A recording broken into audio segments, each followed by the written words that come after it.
Greetings, everybody, and welcome back to The Hole in the World, an actual play of the Invisible Sun RPG by Monty Cook Games. I, as always, am your host slash GM for the session, Zach, otherwise known as Great Zamino. And as always, I am joined by an absolutely wonderful cast. Starting on my left on stream, playing Gavriel. Hey everybody, it's Marcy again, aka Experimental Madness, playing Gavriel Glinski, the ardent iconoclast apostate who hosts a choir. And underneath her, playing Maurice. Hi, everybody. I'm Bill. Maurice is a stalwart empath of the Order of Weavers who turns tales into reality. And over on my right on screen, playing Twigg. Hey everybody, it's me, Hopper, and I am reminding myself what I'm playing. I'm a gallant mendicant apostate who eats knowledge, and Twig is a hangry, angsty little shit who has just been given tons of information and does all the Zoidberg noises. Excellent. And finally, playing Kyrrie. Greetings, everybody. I'm Marissa, or Critical Kitten on the social medias. I play Velator, Kyrrie von Hollingsworth. She's the first assistant librarian of the Order of the Vance. She's an arithmetic stoic who understands the words. She's the curator of a mobster's private library, and probably most importantly to her, also guardian to Celesca's grimoire. Currently no vexes or wounds, but last we saw her, she was in a heated argument with Maurice. Excellent. So guys, I think we're double checking to make sure our audio is okay. Actually, Bill, would you mind checking that while I start doing our recap? I mean, so far so good. I've been listening. Excellent. Okay, in that case, I'm just going to assume everything's hunky-dory. So what happened last session? That is a really good question. And I think in order to get started with that, answering that question, we might want to start with a little bit of music. So,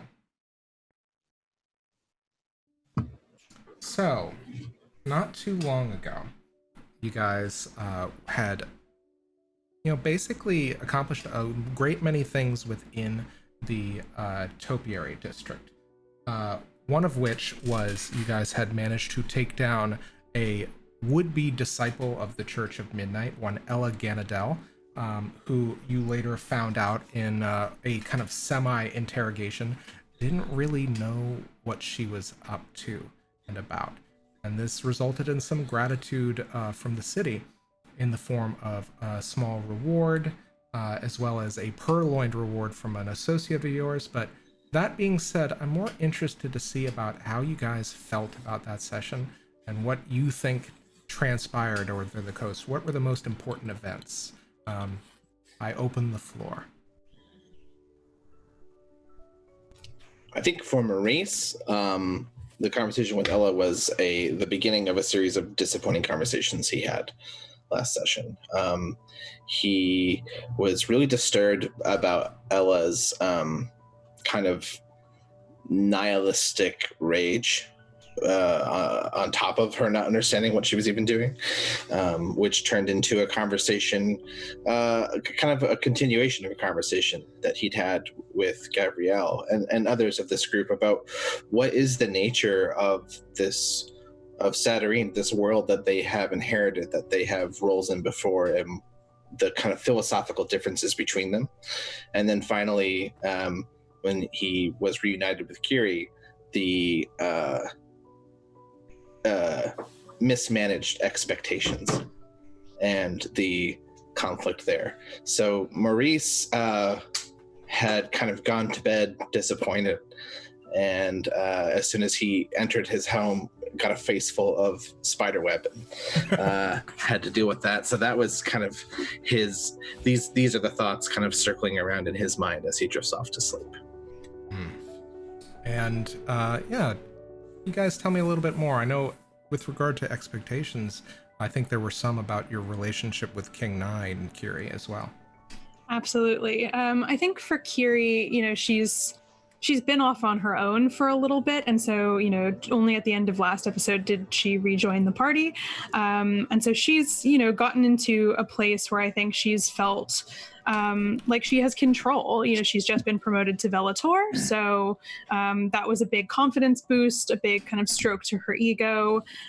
She felt this connection with Ardeno, and I think she took away a lot of that, and that kind of safety net that she's been in, I think maybe gave her more of a confidence boost than circumstances really required. And so when she went to King 9, I think she thought that she could kind of be political with King 9.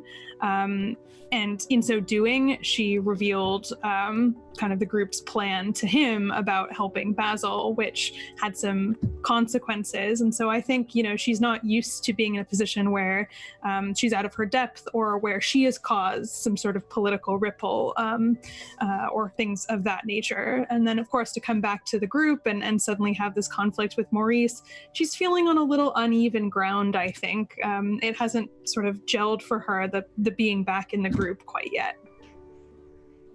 Excellent. And on top of that, Twigg, what about you? I think some interesting stuff happened as well. Twigg's experience in over the events of last session were a little bit they were just kind of disgusted by like this angsty little shit just lashing out in rage and acting like it's some sort of real thing, just like acting like they had a purpose when they were just like, oh cool, I'm gonna murder my sister because I want to.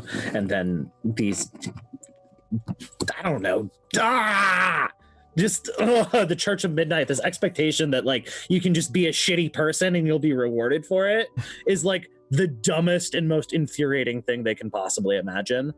And then, but also like, not even with a reason. I think that it's the meaninglessness of it that's so frustrating. And then watching this kind of the only people that they know struggling like to connect and like emotionally like kind of distressed, and Twigg doesn't feel like they're capable of actually fixing that, which is just, oh, that's hard. And then to cap that giant shit show off, Gav apparently had a message from Jeren, and when they opened it, what Jeren said was very distressing and disturbing and had some worrisome implications. Absolutely. And, speaking of kind of struggling with the reality of this world and kind of trying to find this anchor, anything to kind of tether yourself, Gavriel, what did you find about last session? What did you feel? So I think that Gav is intensely interested in this new development with the Church of Midnight for a number of reasons. One, while it may not entirely confirm something she has been thinking about, it certainly implies a lot that there's something very deeply wrong with the idea of making an entire population forget the sins of their past, no matter how difficult they are. And that has been probably what she's struggled with in a number of ways in the past, and seeing that kind of writ large on what that does to people, on how they've lost who they are, does not sit well, I think, is the most understated way I could say about how Gav feels about that. And I think there's something even deeper moving through that, which is watching as they interrogated this person that is both like a victim and a perpetrator, is that there's just like this hatred and chaos and violence. And I think Gav is incredibly concerned that she is 10 seconds away from becoming that herself, with no anchor and nothing really there to hold her back. And here's this girl who had a sister and had all of this, but clearly after everything that happened, it was not enough to keep them attached to this world any longer. And I think Gav has a bone to pick with this Church of Midnight, but is also deeply concerned still with this kind of specter of Jeren following them, no matter how much they try to hide. Absolutely, and I think it's in this moment that we kind of find ourselves and reconvene. I'm having a slight audio issue. I'm gonna take 10 seconds, finish that, and then I'll be right back, and we will pick up where we left off. Don't worry about it. I'll drop my phone in the meantime. Oh no! Quickly, anarchy. Mods are asleep. We have the control. What do we want to do? Scheme. Always scheme. I don't know. I think we need a notary to scheme.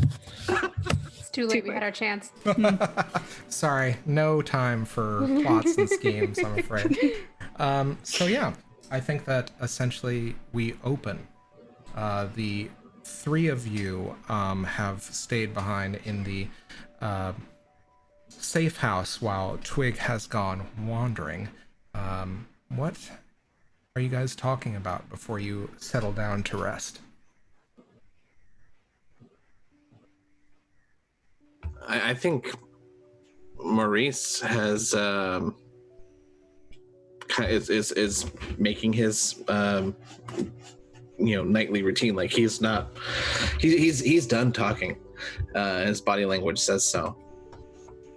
And how about Gavriel? Kyrrie, you have rejoined the group after a whole ton of independent research as well as some wheelings and dealings, one of which will hopefully bear fruit fairly soon. But that said, this is the first time you've been back with everybody. You've just had an argument with Maurice. Yeah, I mean, I think Kyrrie feels the waves of kind of distance coming off of Maurice after their somewhat heated argument. And at the best of times, as we know, Kyrrie is not particularly great at processing emotion, especially in social situations.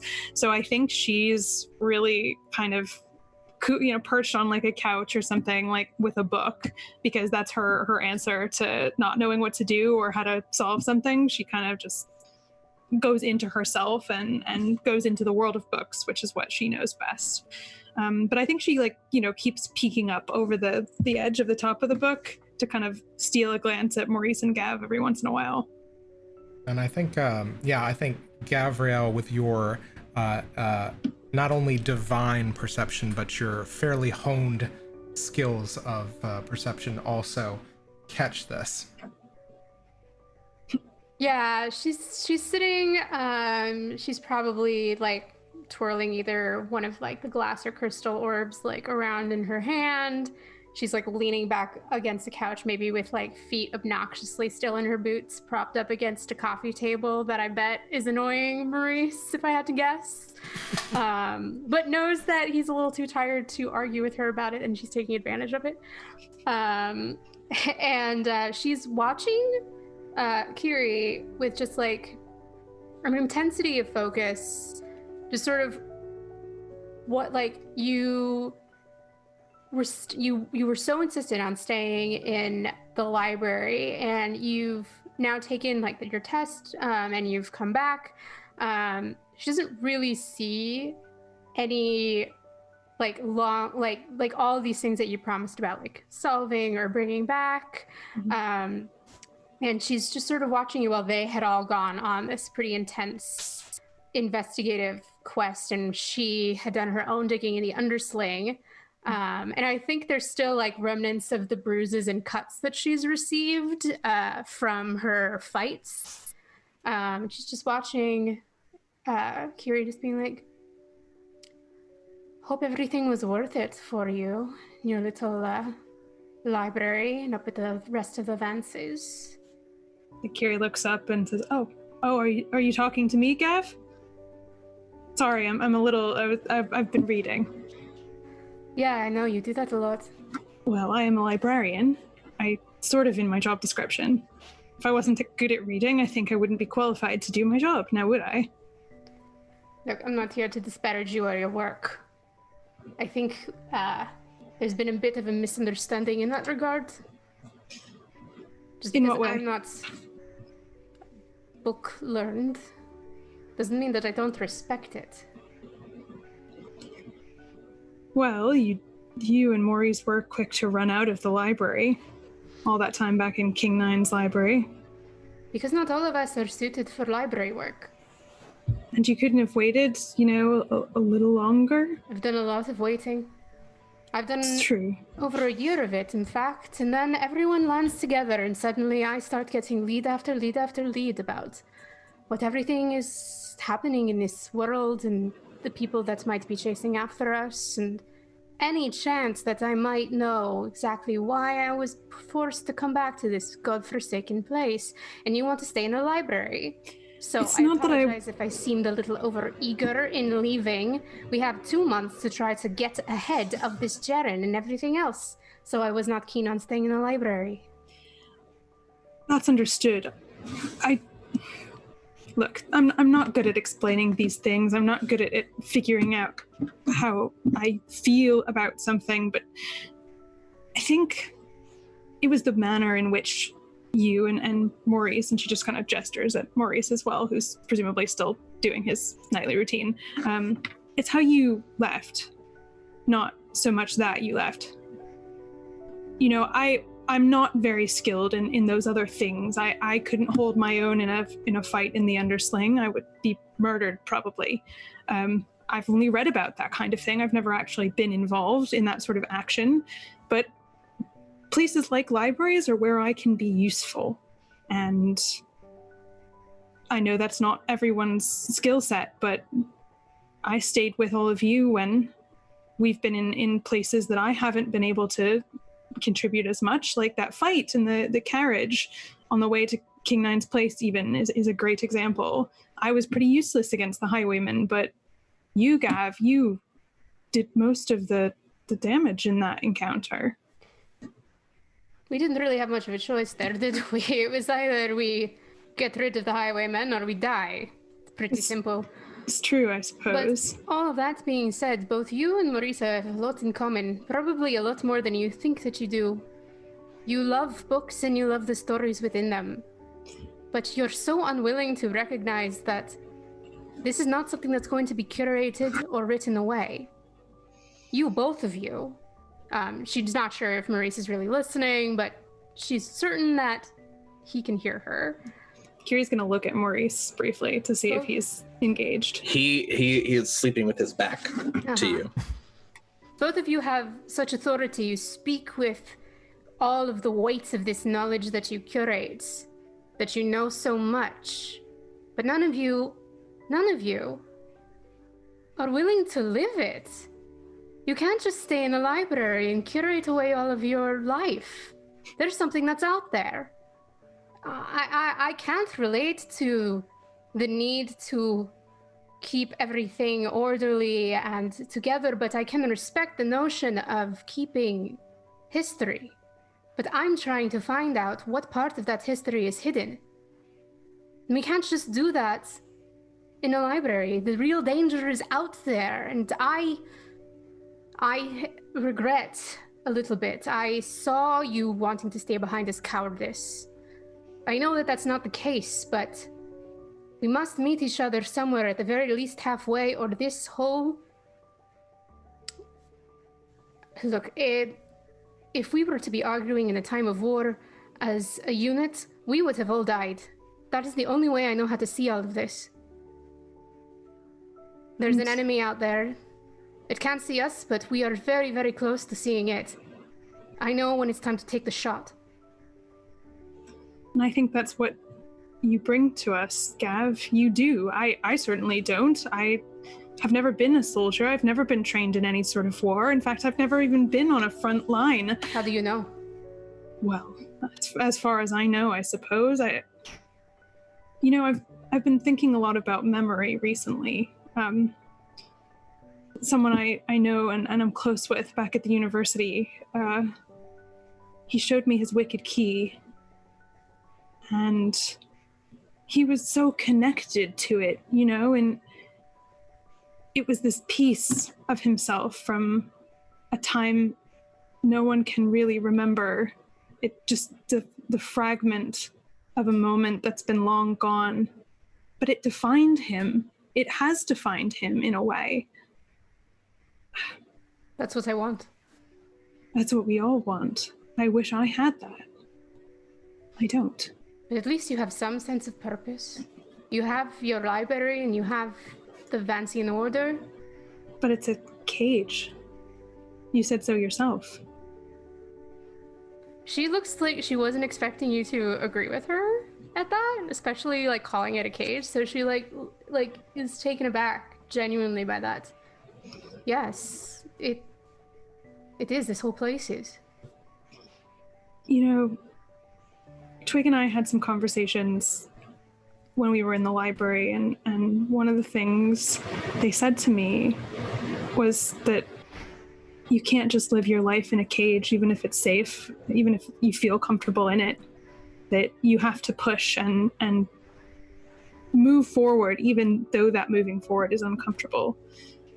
And Yes. so I had an opportunity to stay either at King Nine's library or at the Vance. I have a place in both organizations, but I'm here. And I'm committed to being here. I've given it a lot of thought. Gav leans forward, like very animated. How far away would you say Kyrrie is from Gav? I think that's up to y'all, yeah. She was sort of on a couch, like with her book. I don't know how far sort of you were from that, but I think Gav will like lean forward and like pluck the book out of her hand and like put it down, and she's like, yes, exactly. Now come with me. We're going up to the roof.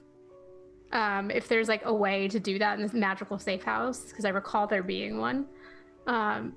You said that you have no training. I'm going to fix that. We're going to fix that right now. but you don't. Absolutely. Yes, we There are. aren't any books. Yep, There's. yep. And I grab. I haven't Kyrie's read hand. the theory. I haven't read the theory. You want experience? You want to be here for this fight? There's going to be a fight, and you better learn how to do it. Absolutely. I think that there is a way for you to go topside. I think that basically the entrance is the only part that's really kind of hidden.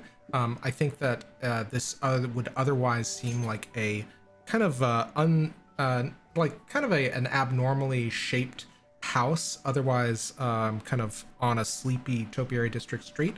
And so you are able to find yourself up to this kind of second story, fairly flat roof with a little bit of an eave overhang on one side. There is at least, I'd say, about 10-foot radius flat area for you to train, as it were. Amazing. I'd imagine this space as like a kind of a overgrown hobbit hill. So- Exactly. Yeah. Overgrown Hobbit Hill. I'd love it. Can I get Minus some all Karate of the Kid charm. montage music, please? Yeah. Oh yeah. Yeah. Just dirt and cold. Yeah, let's see if I can give you guys some battle music here. Hold on. Oh, we don't have to go through it in detail, but I definitely think that Kyrrie will spend like just a few hours running you through basic cardio and basic hand-to-hand combat moves. I think the very first bit, like Kyrrie's reaction is just to like, you come at her and she like dives like under her hand, like she's trying to like run away. Like she doesn't have the instinct, the offensive instinct. Gav sees that happen and she's like, and then what we don't hear is just in her head going, let's get down to business. Yes. Thank you for that. I think Which probably is about as much as I can say on stream without Disney finding us. indeed. I think probably at one point too, Kyrrie, like just the first offensive thing that you see her do is like throw her book that she was reading at you, like, and then she kind of has a moment where she steps back and she's like, oh, I did it. I made a It's move. not quite what I was looking for, but you've got the spirit, so. And Oh no, my book. Yeah, and then she runs after it to make sure it's okay. you do get the sense that I think that you are kind of taking a little bit more to this than you thought you would. Maybe you don't necessarily have all of the kind of equipment you need now, Kyrrie, but you have a sense that if you were to, say, train with Gav more often, you might be able to build up some of your skills in this martial prowess that Gavriel has. I think Kyrrie also, the way that she's looking at Gav now is a little different. Like, I think there's like a recognition of expertise, even though it's a kind of expertise that isn't usually in the way that she codes, like a doctor or a professor or, someone learned in quite the same way. But I think she's sort of seeing that you really are like a, senior professor, but of the craft of of the craft of advanced hand-to-hand combat. Make a note, everybody. That happened. Professor Gav. Yeah, best Mulan reference indeed. Mark likes music. Thank you. Yeah, and one thing I will say, it does occur to you, looking at, where have you kind of placed your rifle, Gavriel? I assume it's fairly close to you. I never go anywhere without that, even I think within the safe house. So I think it's pretty like a sure thing that I have it just laying down, just for a little out of this little ring that we're making on the roof or the hill. But it's always within arm's reach, because the way things go in this city, I have yet to encounter a moment in which I wouldn't need to like dive roll for it at the very least. Excellent. And I think, Kyrrie, seeing the rifle not far and kind of working up a sweat, you do kind of, jogs your memory a bit. You do remember that you have access to a secret you've been meaning to tell Gavriel. That's right. So I see the rifle and I say, I kind of, in a moment in their training, she goes up to Gav and says, maybe there's something I can do for you too. I came across something in the library, and it seemed like something that, I don't know, you seem to favor this rifle and carry it around with you quite a bit. It seems like kind of what my grimoire is to me. And I found a bit of magic that you might be interested in. It would let you speak to it in kind of the same way that I speak to the grimoire. And if you whisper to it, it'll perform better for you. Are you serious? Yes, there's magic that does that. Are you interested in learning? Yes, I'm also a little bit nervous now. You see, I kind of stole this rifle from the museum for the shadow. Is there any way to know if it's going to be upset about that? Well, I don't know if that's in the scope of this particular bit of magic. I don't know how much it can respond back, but, I'm actually developing a whole language of objects. That's some of my research. I'm trying to find different ways to speak to different types of objects in their own language. And, Okay, so now that's useful. Like, I feel like Gav and Kyrrie are starting to nerd out just a little bit. Like, you're talking about it from an academic standpoint, and Gav immediately goes, "Can I set up a spy network of windows?" Well, I mean, you'd have to actually start off with the base pairs of language for Windows, and you would have to start to kind of figure out specific things in what they say when they open and shut and intention. But in theory, it would take a little bit of study and probably a little bit of research. But see, I feel a lot of people think that just because I don't necessarily like books or anything like that I'm stupid, but I speak over 7 languages. That's amazing. I was a linguist back in the Grey. That was Really? that was my discipline of study. She starts talking to you immediately, and she switches between a whole sentence, which unfortunately I can't do because I don't speak 7 languages, to like rapid fire between English, Russian, French, Yiddish, Hebrew, and like a smattering of Italian and some really bad German. And like Kyrrie has a moment where she processes all of these things, like almost the way like a computer would, like code switching from like one to the other to the other to the other, and then like thinking about it, and then going, I'm a little dodgy on what you meant with the German at the end there, but Yeah, to be honest, completely so am I. understand you. That one was always difficult. Yeah, it takes a little bit of getting used to any new language, but immersion, that's been helpful for me. Well, I wouldn't. Yes, I would see why that would be a problem for you. I think at that point, Gav wants to know if that spell can be activated or if she needs to learn it for the rifle. You get the sense, taking a look at what Kyrrie is showing you, and I'm assuming that you're showing her kind of diagrams and the kind of practice of this spell. You would need to spend acumen as normal to train in it, but this is something that, because it's a secret, it's kind of one of those things that as soon as you know it, it stays with you. So I don't think it's something you necessarily need to train very hard at. It's kind of a different perception of the way the world is. How much acumen would you say I would need to spend? 3. Well, I happen to have that. Excellent. So, over the course of the night, you learn the secret of Weapon Whisper.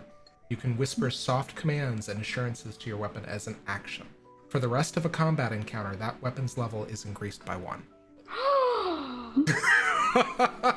Yep. I love that. Absolutely. So, you guys kind of begin working at this. Maurice, your sleep is restful at first before turning a bit fitful as you hear a familiar voice in your mind over the course of your dreams whispering to you, "You're so close. So close to bringing him home." And Maurice, kind of in that dream state of kind of not being able to articulate fully, kind of like mumbles this, trying, it's not, this is the voice of the Blue Guardian. Of the reclining god, yes. Yes. Mara, Thank you. yeah, speaking to you. And, as you kind of mumble out this, I think even if Kyrrie and Gavriel were to walk down, you would hear this mumbling in your sleep. But in the language of dreams, your vision is that of a kaleidoscopic view of twisting passages and corridors, the maze at the center of which Mara makes her home, which lead on to the deeps of sleep and to the blue sun itself, where you know that the Imperial soul waits with more answers for you. I'm sorry. I know I promised. I'm going to fulfill it. Don't worry.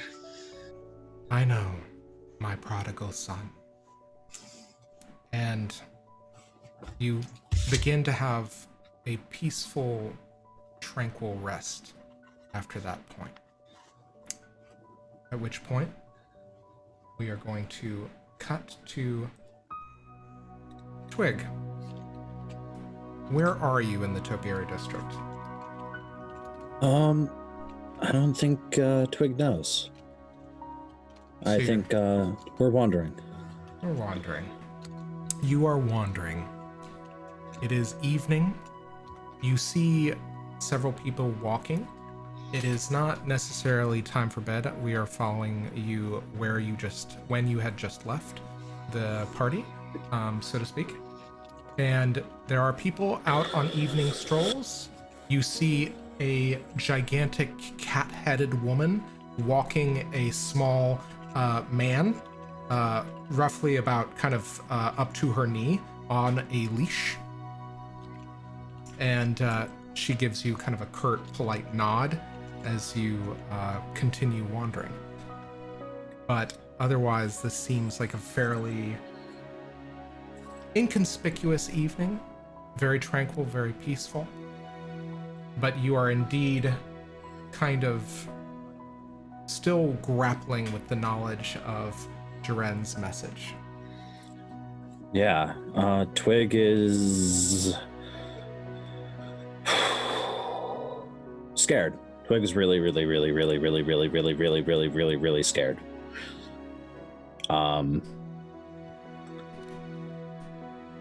It doesn't seem like Jeren would know them well enough to, or maybe they do, and that's the scarier part of this, is that they would know them well enough to know that they don't know who they are. And so there's like this. There's been this shuffling back and forth. Is this Jeren trying to get in my head? Does Jeren know me? Were we comrades? Is that every single thing I found out about this guy is he's a raging asshole. Like, and I don't know who I am. These are all very hard questions to ask. You don't know necessarily what the answers could be. So I think Twigg is just wandering and kind of looking, and I think they're scared to go to sleep. Because dreams are not kind. And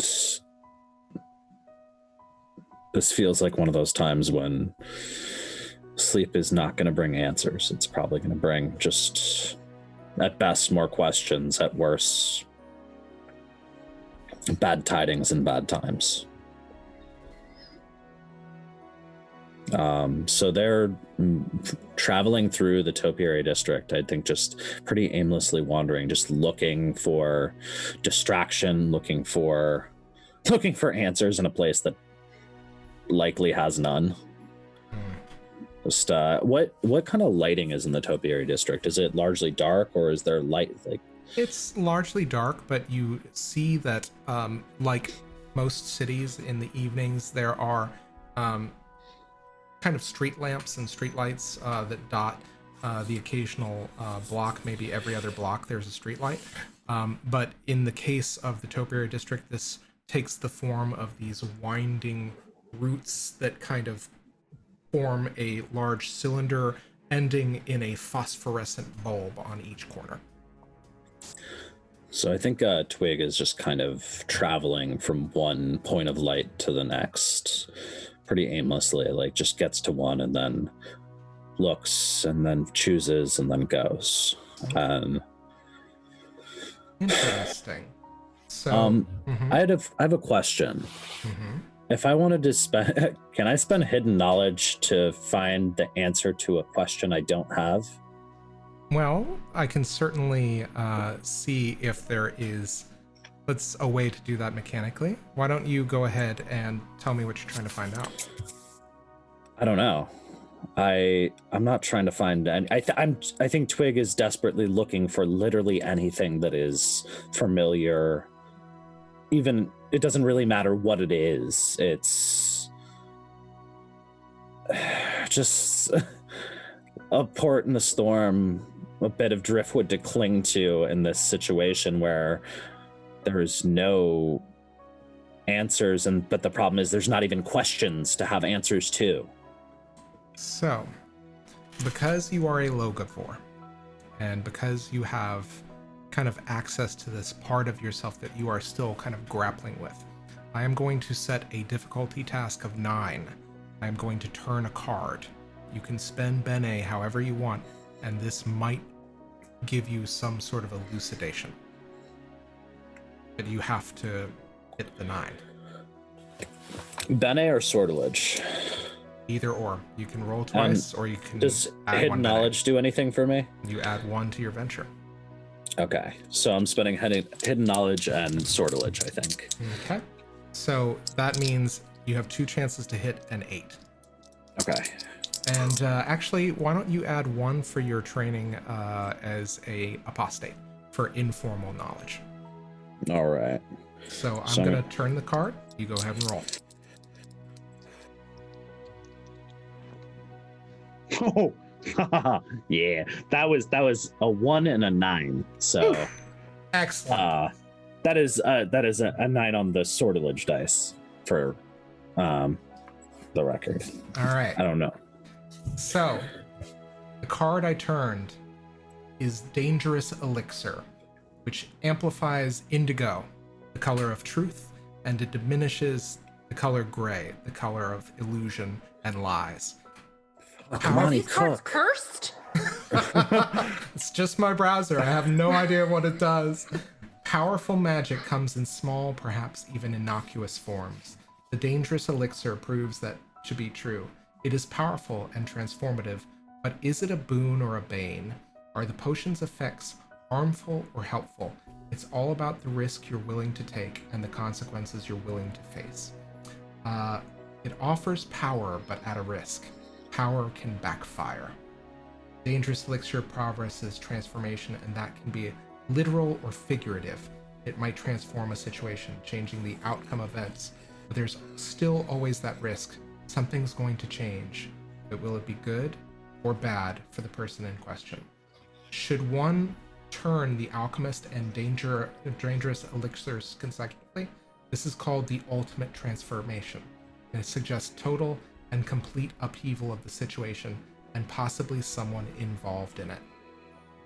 Okay. And the tagline for this is a test of bravery in a single bottle. So, sorry, have we encountered any other text where it was like, if this card's pulled in tandem with this card, something happens? I don't think so. That's insane. Yeah. So we'll see what ends up happening. I think like at this exact moment that we cut to Twigg, who's just kind of rustled around in their jacket and has pulled out a flask and just isn't really sure what's in it, but it's just gonna drink. Yeah. You take a sip of what you think is liquid courage. Let me ask you something. What is it at the heart? Like, what is the thing that you want to know most of all?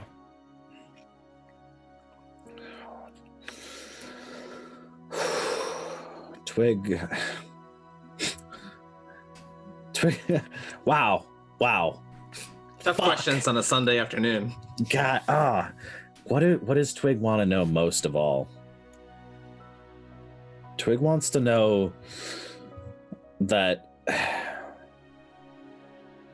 they're as good as Twigg wants to know whether or not they want to know who they are, but they're very scared of that answer, and they just want to know why. Okay.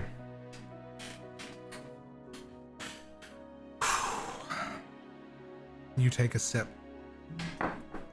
and for a minute you go blind, but it is not the blindness going completely white. It is replaced instead your vision with a vision that is tense and turbulent and violent. You find yourself in the middle of a battlefield, and there are these forms that seem to be scratched out, like basically living kind of blurs of sensors, like censorship bars, except it's all just scratched out. They seem to be approaching you, and with nary a thought or a word, you hear the click of your revolver as you press it forward, and you begin gunning down each of the forms approaching you. There is, at one point, you find yourself in close melee with this thing, whatever it is, and you manage to somehow kind of sweep the legs out from under it, placing it prone on the ground in front of you, at which point, without hesitation, you pull your gun to its the direction of its head, you fire point blank, and you watch as it kind of erupts in as though a like a cigarette burn from celluloid, and it is erased from your memory. So as you begin kind of moving, you just begin hearing voices that accompany this auditory vision of, what was it? Lieutenant! Lieutenant! We're about to take the objective! Lieutenant! And at one point you feel the clasp of a hand on your shoulder, and you hear a very faint voice that says, and it seems to have this light lilt, and it seems to undercut the gravel of it as well, as though it's two voices being overlaid on top of one another. And it's just which said, well done, well done, well done, comrade. And you turn to face this figure that has your hand on its hand on your shoulder, and you are looking back rather than at a kind of whole face or like a soldier, like in some sort of uniform. You are staring at a figure, slight, but covered in silver. Where it is not covered in silver over its face, it is completely scarred, as though claws had raked across it, taking bits of ear and nostril with it. And you take a look, and there are these two blazing eyes, one of which is gleaming out of a silver half plate over his face, and you recognize it as the figure from your message. At which point you can't help but be forced to your knees as you begin to cough. And I need you to make a resistance roll. Or a withstand roll, rather. All right. I think that's just a straight. Can I add a bene to that? Or Absolutely. What type of bene is that? That is going to be an intellect bene. All right. Well, that's not ideal. That's a 2 + 1. Okay. You take 1 point of. You take. I'm gonna say. I think you can spend an intellect to negate this, but you are going to take 5 injuries of mental damage. You can spend 1 to negate the anguish that you would get as the vision washes over you and you begin to choke on the memory. I kind of, I'll spend an intellect to negate some of that. And you flash back to the Topiary district. You have 2 injuries. Chalk them up to your mental stats, or chalk them up to injuries total. And as you kind of open your eyes, the bracelet around your wrist flashes and circles with glowing red light, and it makes kind of a noise of, it's almost kind of like when you receive a cell phone message and it's kind of like a light affirmation. It's kind of like that. It's like a gentle tone, and you feel one of your pockets grow heavier. I think that Twigg probably, with this vision, fell to their knees in real life as well. Mm-hmm. And is just gonna grab whatever's closest to try to keep steady while this choking sensation, while they struggle to get this sensation under control. And that's when you feel a hand on your shoulder. What do you do? Immediately grab, turn, and throw. At which point, the woman with the small human-sized, or the small pet human, you start hearing the pet human going, "Hey, hey, hey, hey, stop that, hey, hey!" And she looks, whoa, are you okay? I think Twigg's gonna throw up a little bit, which is probably ink. Yeah, absolutely. You've been probably eating nothing but like a lot of junk on top. I've been eating stale pastries and like Pulp Fiction. Yeah, exactly. And just, ugh. And she just like, whoa. And she backs up just in time as you throw ink onto the pavement.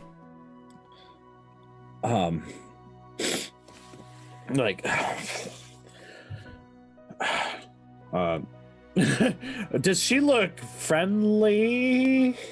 Yeah, she's friendly. She seems to like be genuinely concerned as a cat can make its face. So Twigg is gonna stand up, just kind of get to their feet, and just goes, I'm fine, thank you. I appreciate it. Are you sure? I'm sorry, I just heard something hit pavement. I took a look back. Are you sure you're okay? Twigg's gonna, and their nose is bleeding, and just kind of, yeah, I'm good. I know some people in the neighborhood. We can talk to somebody if you need to go and get medical care, or I don't think that's necessary, but I appreciate it. Okay. And she looks genuinely torn about whether or not to leave you by your own. I'm sorry, my pet and I were... I need to feed him. Twigg's gonna reach into their jacket and pull out what is probably a fairly stale Danish. And at which just point, be like, oh, here. At which point you hear the small man just, whoa, is that food? Is that food? Whoa, is that food?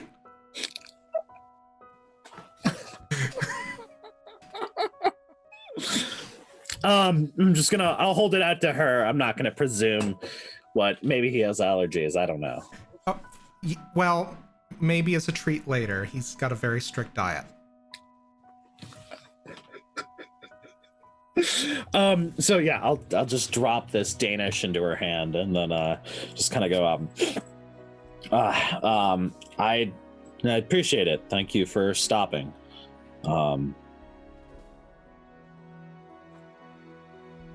And then just kind of gives her a little shitty scout salute. And then I think I'm just going to take off towards wherever the closest, into wherever the closest trees or bushes or whatever. Just want to get out of sight as fast as possible. Absolutely, you do that.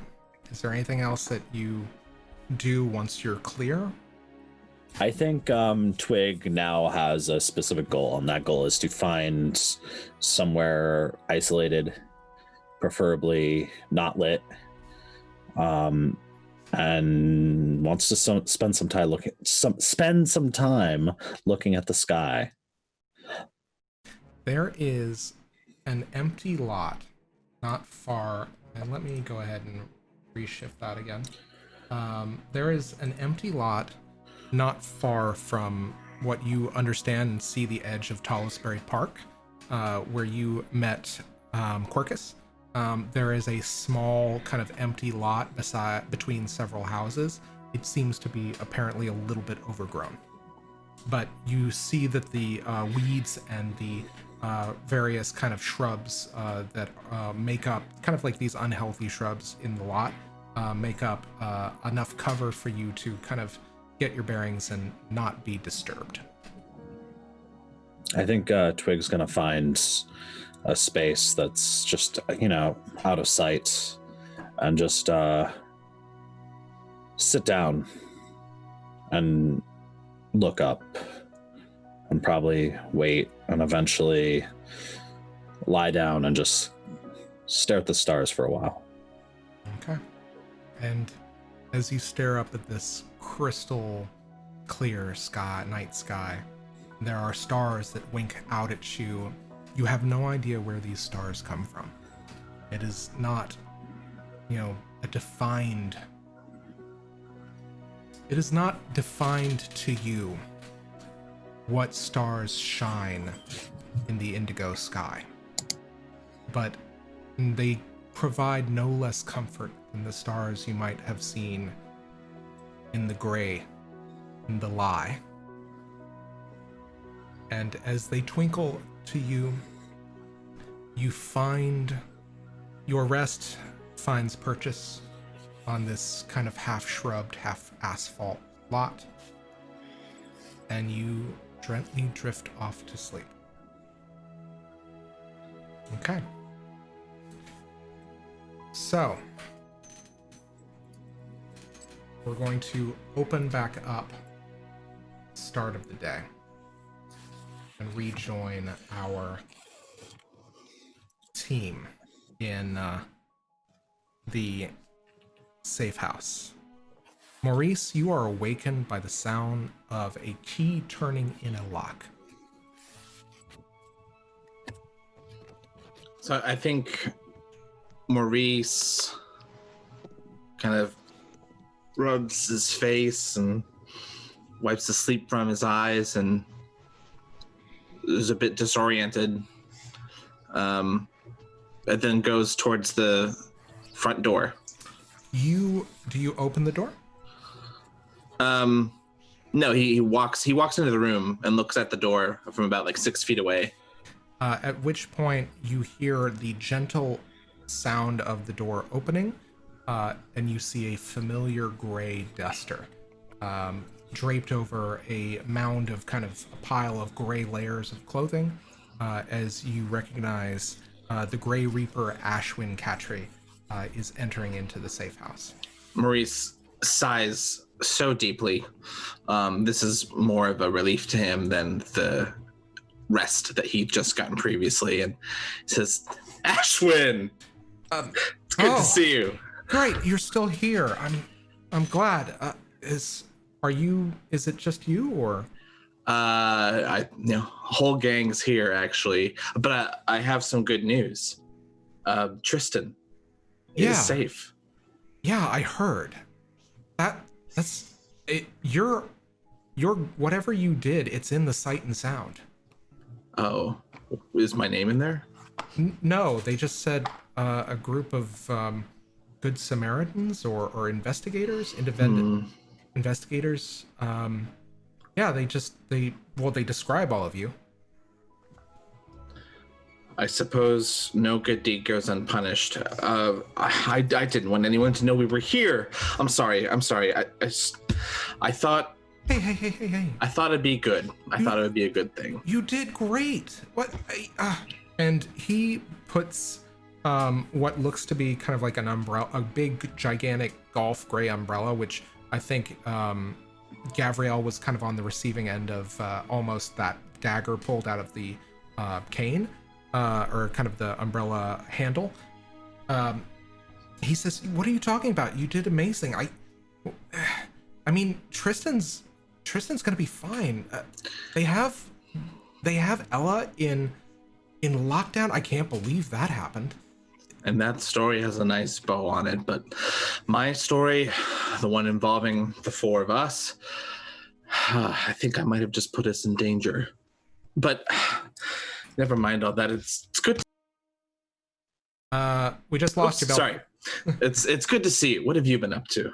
Well, mostly Gray Reaper work, but say no more. I don't really want to know. Actually, that's something I should discuss with you as well.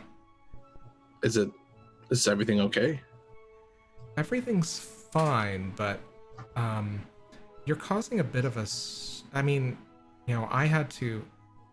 you're causing a bit of a stir with this. I had to kind of let the Miller know where the resources are being allocated. The Miller, you're getting a little bit of attention. I didn't say who, but the Miller's asking questions, and you have to be careful. So I don't. Right.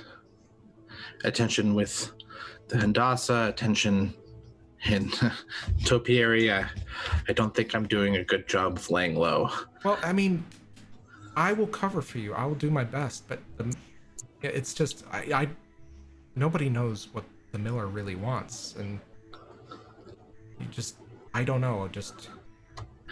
Well, let's and Maurice looks around. Does he see anyone else in this safe house? Where did you guys go to bed, Kyrrie and Gavriel? How early is it is the better question, because it's pretty well established that Gav sleeps on military time, which means she's usually up by the equivalent of like 5 a.m. Yeah, you're up. This is about 6. It's about an hour after you woke. Cool. I think Gav comes in like wearing kind of like an underwhite tank top or the equivalent of like that, and it clearly looks like she just like ran through her morning drills, and she's like holding like a mug of tea in her hand and just like steps out of the kitchen and then sees like Maurice and Ashwin and is just like. So Maurice says, Gav, I'll be right back. Just tell everyone to hold tight, okay? She gives you like a little salute and just sort of like gives like that little like eye on Ashwin and just like backs out into the kitchen again. Yeah, the glance is returned, but there's a little bit of kind of like a respectful nod there, where before there had been like, I'm sizing you up as a threat. Duncan kind of comes out of the room where Maurice was sleeping and does the doggy shake, and Maurice kind of opens the door and Duncan leads the way and says, let's take a walk. Okay. Are your friends going to be okay by themselves? I mean, here is where they're safe. Well, all right then. Certainly. And you can tell also as the duster is, he is taking off the duster and he's taking off the extra layers, leaving again that kind of moonlight clothing that he's kind of tailored for themselves, rather, to be kind of exposed. And they are exiting the safe house with you. But you can also tell that they're actually fairly tired. You can tell that whatever job that they were doing, they've been kind of up pretty late. So Maurice kind of, puts his arm around the shoulder and so they can talk close and says, so the miller knows I'm in the Topiary district? Knows I'm using these resources? These are the resources you were talking about? I'm covering for you, but I am What does that mean? What does that mean? I said that there were some other Grey Reaper assets that had asked to use the facility. Okay. He doesn't necessarily know which assets they are. Nobody really does, and everybody kind of accepts it, which is kind of fucked, but I'm happy to make this work. The thing about it is, eventually, Miller's going to ask hard enough that you are going to need to... You might have an audience. I would hope that maybe by that point, I would be long gone. We need to keep moving. That's what I'm hearing. I'd recommend it. I still have a little bit of business, but I think that the thing about it is, the problem with this organization is, I'd say it's great to rise in the ranks. It's great to get attention, but you don't know whose attention it's going to be, and you don't know what they want. No, and I have enough mysteries, enough problems. Have you heard anything from the Acclimation Center? What's going on there? Yeah, Marlon's been out a few days. Okay. So that probably makes my absence even worse. Who's even running things? Well, Thomas has been doing his level best, but good old Tom. Yeah, Tom Bones is doing okay, but the thing is that, eventually you're gonna have to come back in, because one thing is going to get connected to the other, and not only is the miller going to ask about who the asset is, and then at some point they're going to find out that the asset is also pretty much playing hooky from their job and is not actually a Reaper asset. Okay, I don't know how, but whoever they are, the miller will find out eventually. Give enough time, they find out everything. Thanks for telling me all this. What can I say? I owe you.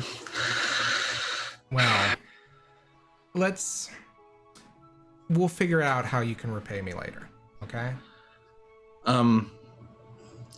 Speaking of repayment, I heard that the Opera House is going to debut in a few days, whether it's ready or not.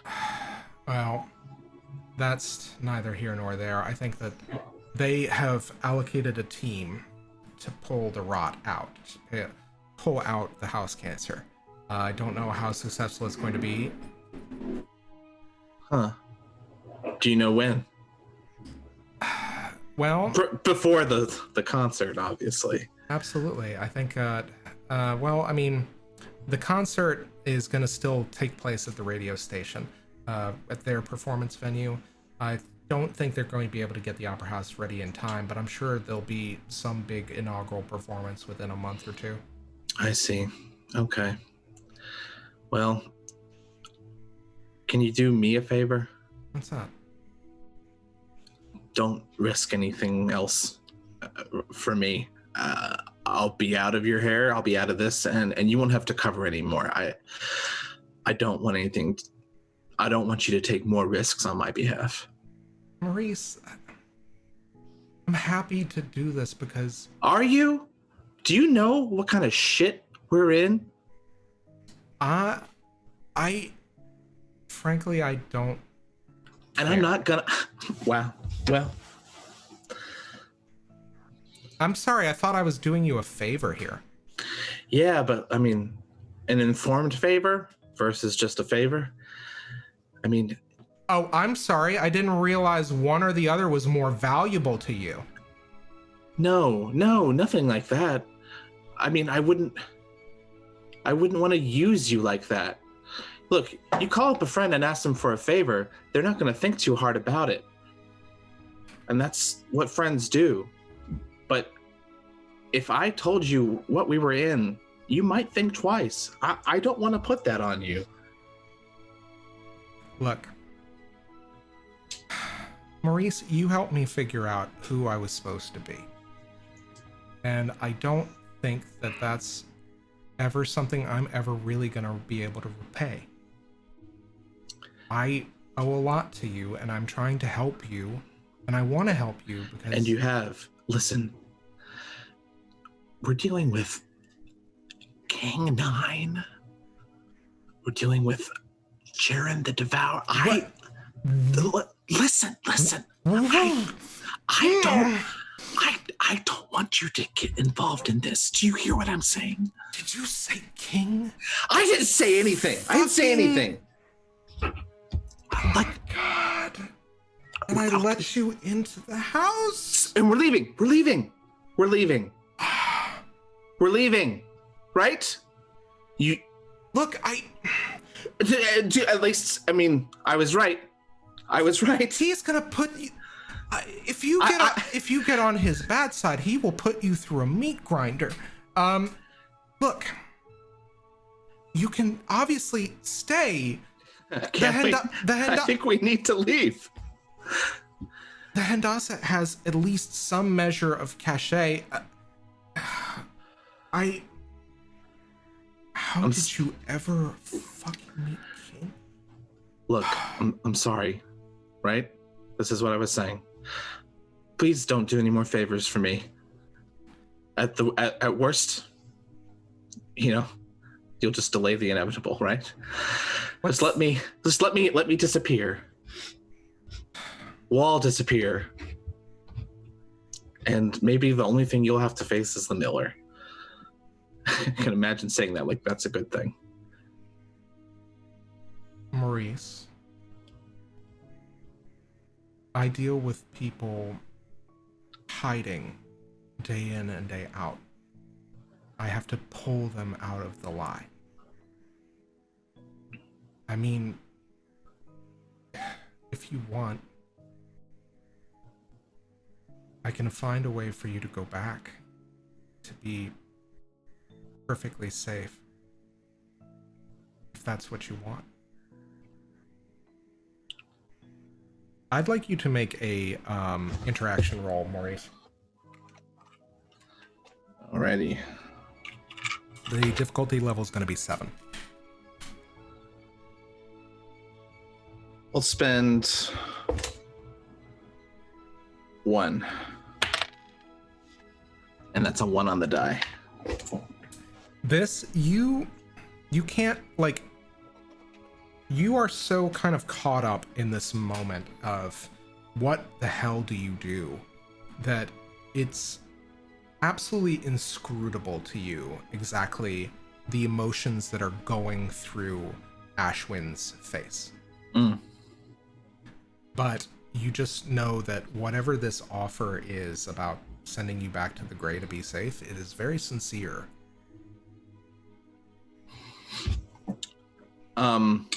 Maurice is speechless for a moment. This is something he has wanted for himself selfishly the entire time he's been in the actuality. And he's wondering what that would mean. He's wondering, all these thoughts flying a million miles an hour. He wonders how safe it would be, how truly hidden he would be. And finally, once he composes himself, he says to Ashwin, Could you take all of us?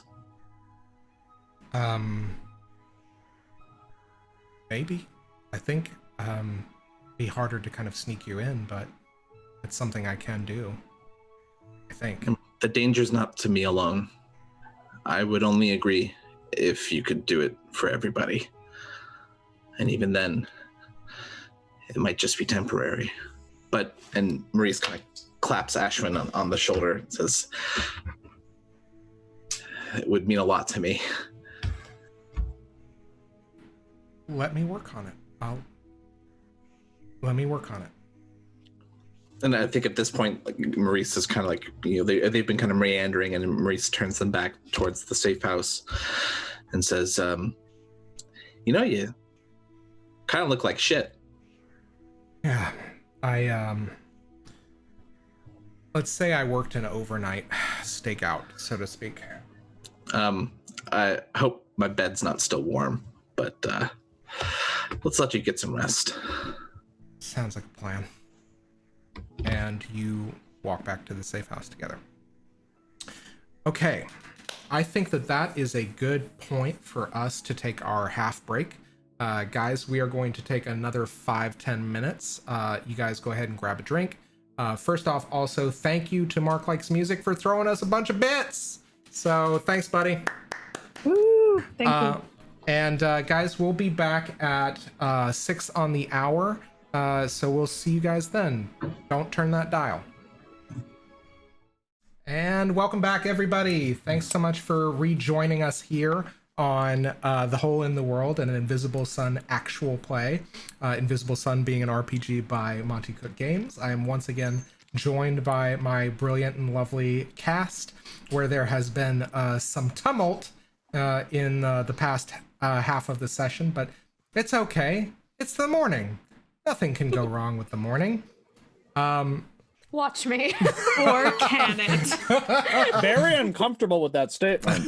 Fighting words. Drawn pistols at dawn. Yeah. Okay. So what we're gonna pick up with, we're gonna lift off with, is going to be, I think, Twigg. You have a fitful sleep, partly because you are sleeping on asphalt, and you are sleeping also on a rough bunch of shrubs. Title of my sex tape. But at the same time, your rest is also troubled by the vision that you had of your past. And not only that, I think, with what instinct do you kind of reach out in your sleep? Loneliness. I think Twigg feels super, super alone right now.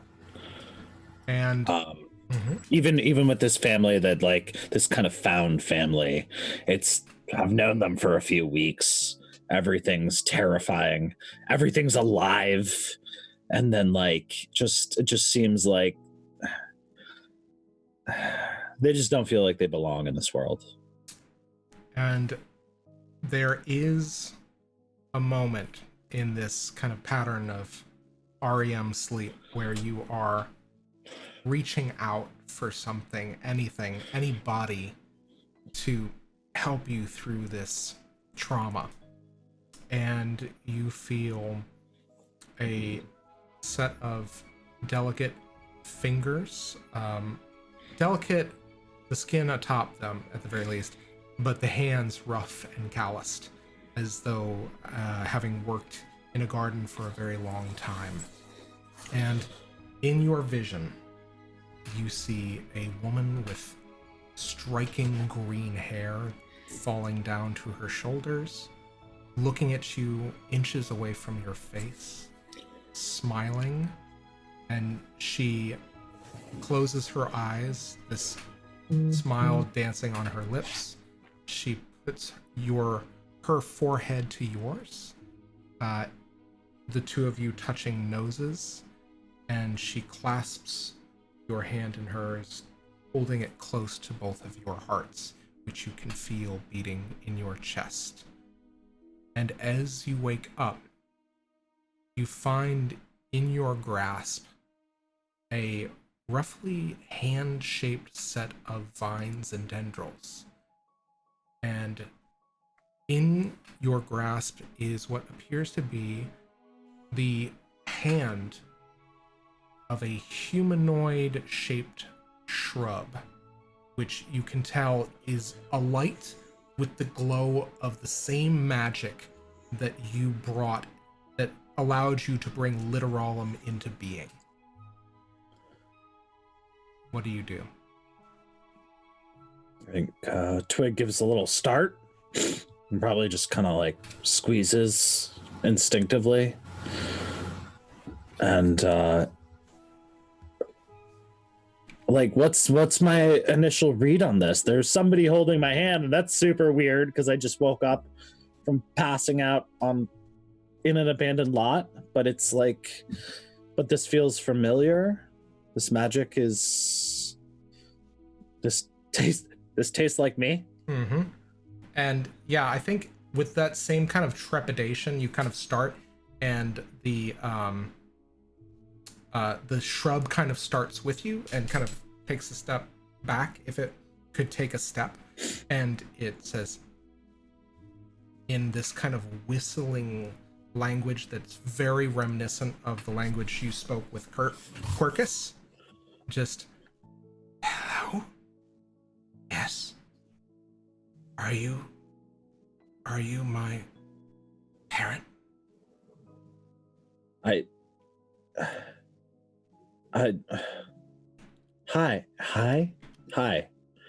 Hello. Hello. I don't know. Maybe? Maybe? It's Maybe. kind of mirroring you, as you realize. It doesn't seem to be as kind of fully formed mentally, so to speak, as Literalum was, but you also kind of gather that might have been because Literalum literally came from a book or a set of pages.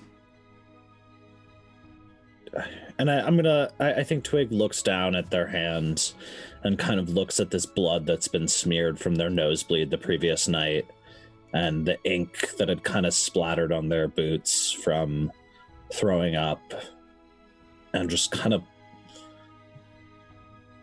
yes, I guess parent is one way to say that. Other way? Say what?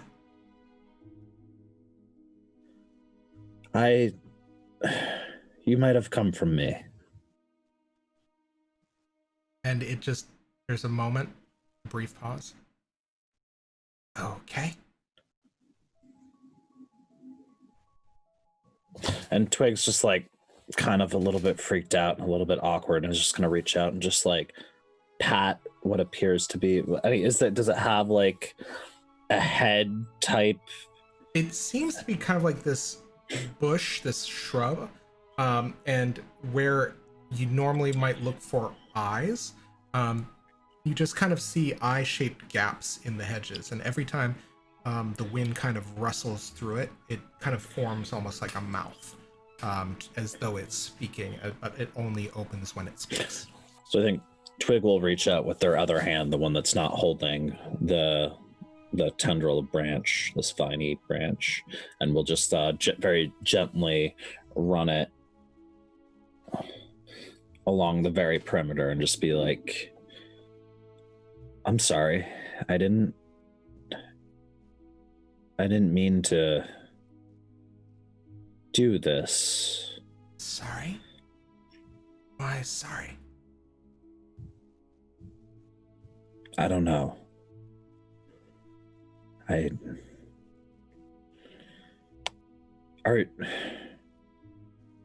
you happy to be here? And it looks around the vacant lot, dotted with weeds and asphalt. Fix up. Maybe. And Twigg will also scan this area and just be like, they'll take a moment, just goes,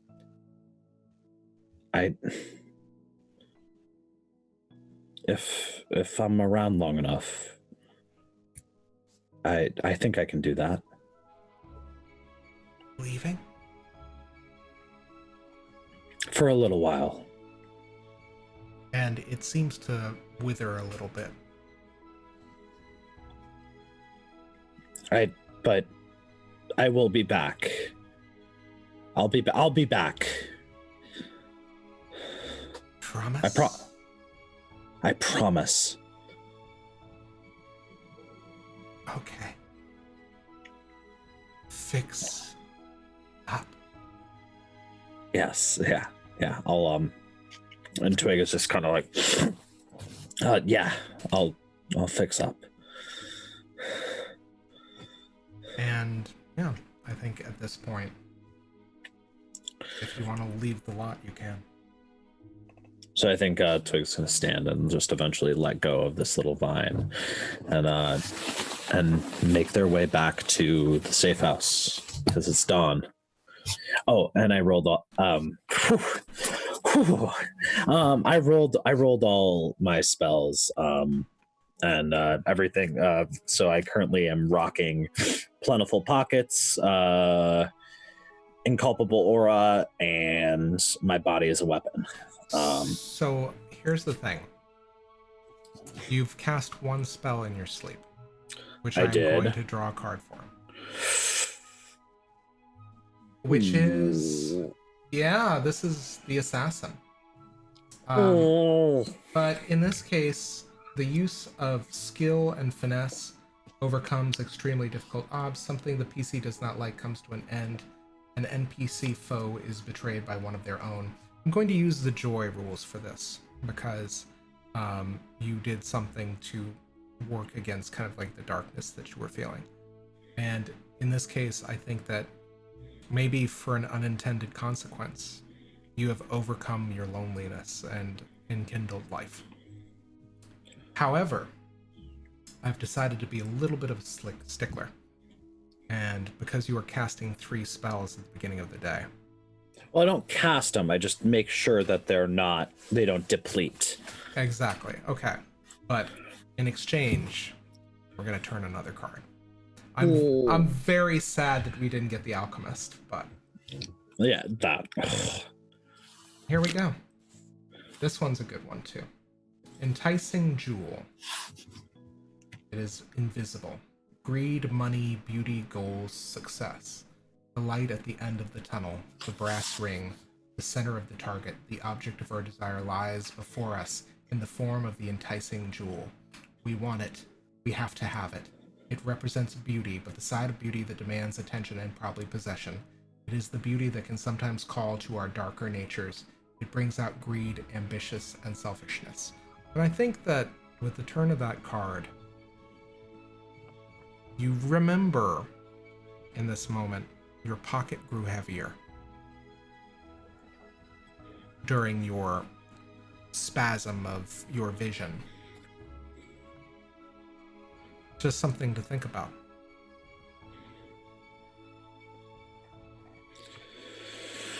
Ooh. Well, let's see how I, as a player, am deeply conflicted about this choice, so I'm going to leave it to fate. And I'm gonna flip a coin. Okay.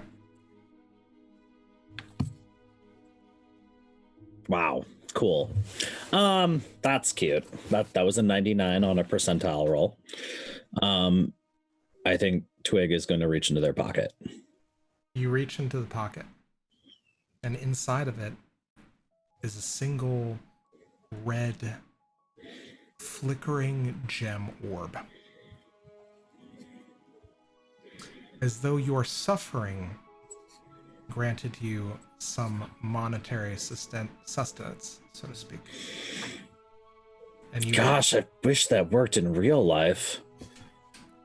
And you remember the glimmer of the bracelet that King Nine gave you when you suffered your anguish.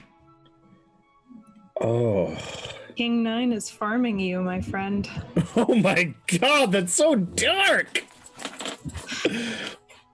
Oh, so I think Twigg kind of is just standing at the very edge of this lot, the perimeter between where this lack of intent and care is, and the edge of the topiary district, and is just gonna kind of look at this and just go,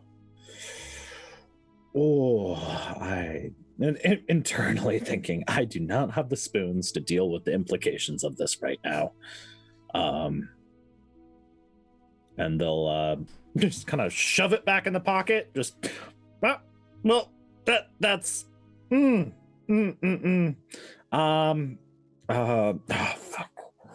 Fuck. I promised that I'd be back, and it's dawn. Yes. It's closing in on like 6 a.m, I'd say.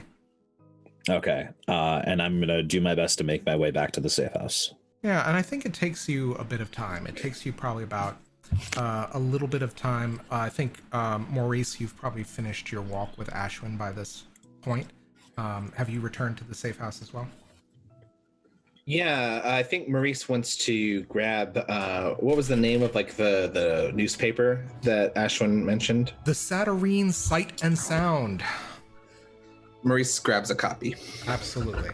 Good question. Is this the same newspaper that we met the reporter from, or is that a different newspaper? In fact, as you read the byline, the name jumps out at you.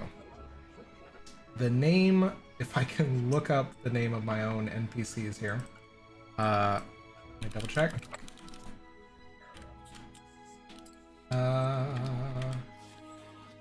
Bear with me, guys. Oh no. Okay, so Adobe's being a pain in the neck, but you do recognize that it is the byline, the same name as the reporter that you guys ran into in Lower Taverswood. We have her business card. You do. In case we need it. Exactly. And so, yeah, you begin, do you read the story? And I think it's about this time where you've kind of opened the paper, kind of the flickering, moving images and all, advertisements that seem to kind of leap out at the page, some of which seem to whisper to you about, you really should try this good in service. It's really effective, depending, and you're able to flip very quickly past those. But on the front page is a story from the Topiary District. A team of good Samaritans vanquish a dark mystery. So Maurice reads maybe the first couple lines of it, but then kind of folds the paper so that story is, up top, and kind of tucks it under his arm and walks back. And it's at this point that I believe that Twigg rejoins the collective. I think that Gav literally has the gun slung over her shoulder and was this close to marching out of the safe house to go look for you, Twigg. Twigg looks like shit. There you are. When you said you'd be back by dawn, I thought you literally meant dawn. Silly me. And she slings the gun. I got sidetracked. It looks like you did, yeah. You all right? Yes. And at this point, Maurice opens the door, Ashwin falling behind, and Duncan trots in. And Maurice says, well, we made the news, and plops the paper on the nearest surface coffee table area. For this and several other reasons, I think it's probably best that we move on from the Topiary District. I tend to agree. At which point, I think that at which point, I think Ashwin says, yeah, it's garnered a lot of attention. I think somebody actually was asking about who's the person that shot the hand off of... There's been somebody asking about you? Wait, somebody's asking about me? Yes. This just happened. How fast does news travel in here? You're worse than my hometown. Very quickly, I'm afraid. The Saturnine Sight and Sound has actually been, it's almost like, what's the gray saying? It's like cockroaches, you can't get rid of them. I was going to say you're worse than the weaving circle, but that works. Yeah. Well, whoever this person is, they made a point of asking for the shooter. Maurice pipes up and says, "Now, is this something you heard in the Hindasa or some other circles?" This came from the Garren's office. So the Garren's looking for me? Not exactly. Somebody actually kind of sound like you. They sound like me. They have a similar dialect. Gav goes over to the newspaper and picks it up and wants to know if they wrote her description in there. They do. There is a 2 or 3 line description about a woman with feather hair, I should say, and also is a crack shot with a rifle. Managed to down Ella Ganadel as she was making her escape, no doubt towards the home of the Church of Midnight. There's even a comment from a priestess of the Church of Midnight. That comment, if you care to read, I do so care. reads, I wish to make it known that whoever this Ella Ganadel is, she does not speak for the Church of Midnight. We would have been far more cruel and efficacious in the people involved's suffering.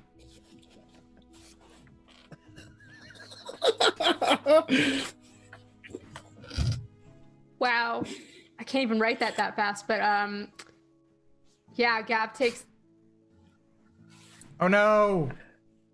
No. just like folding it.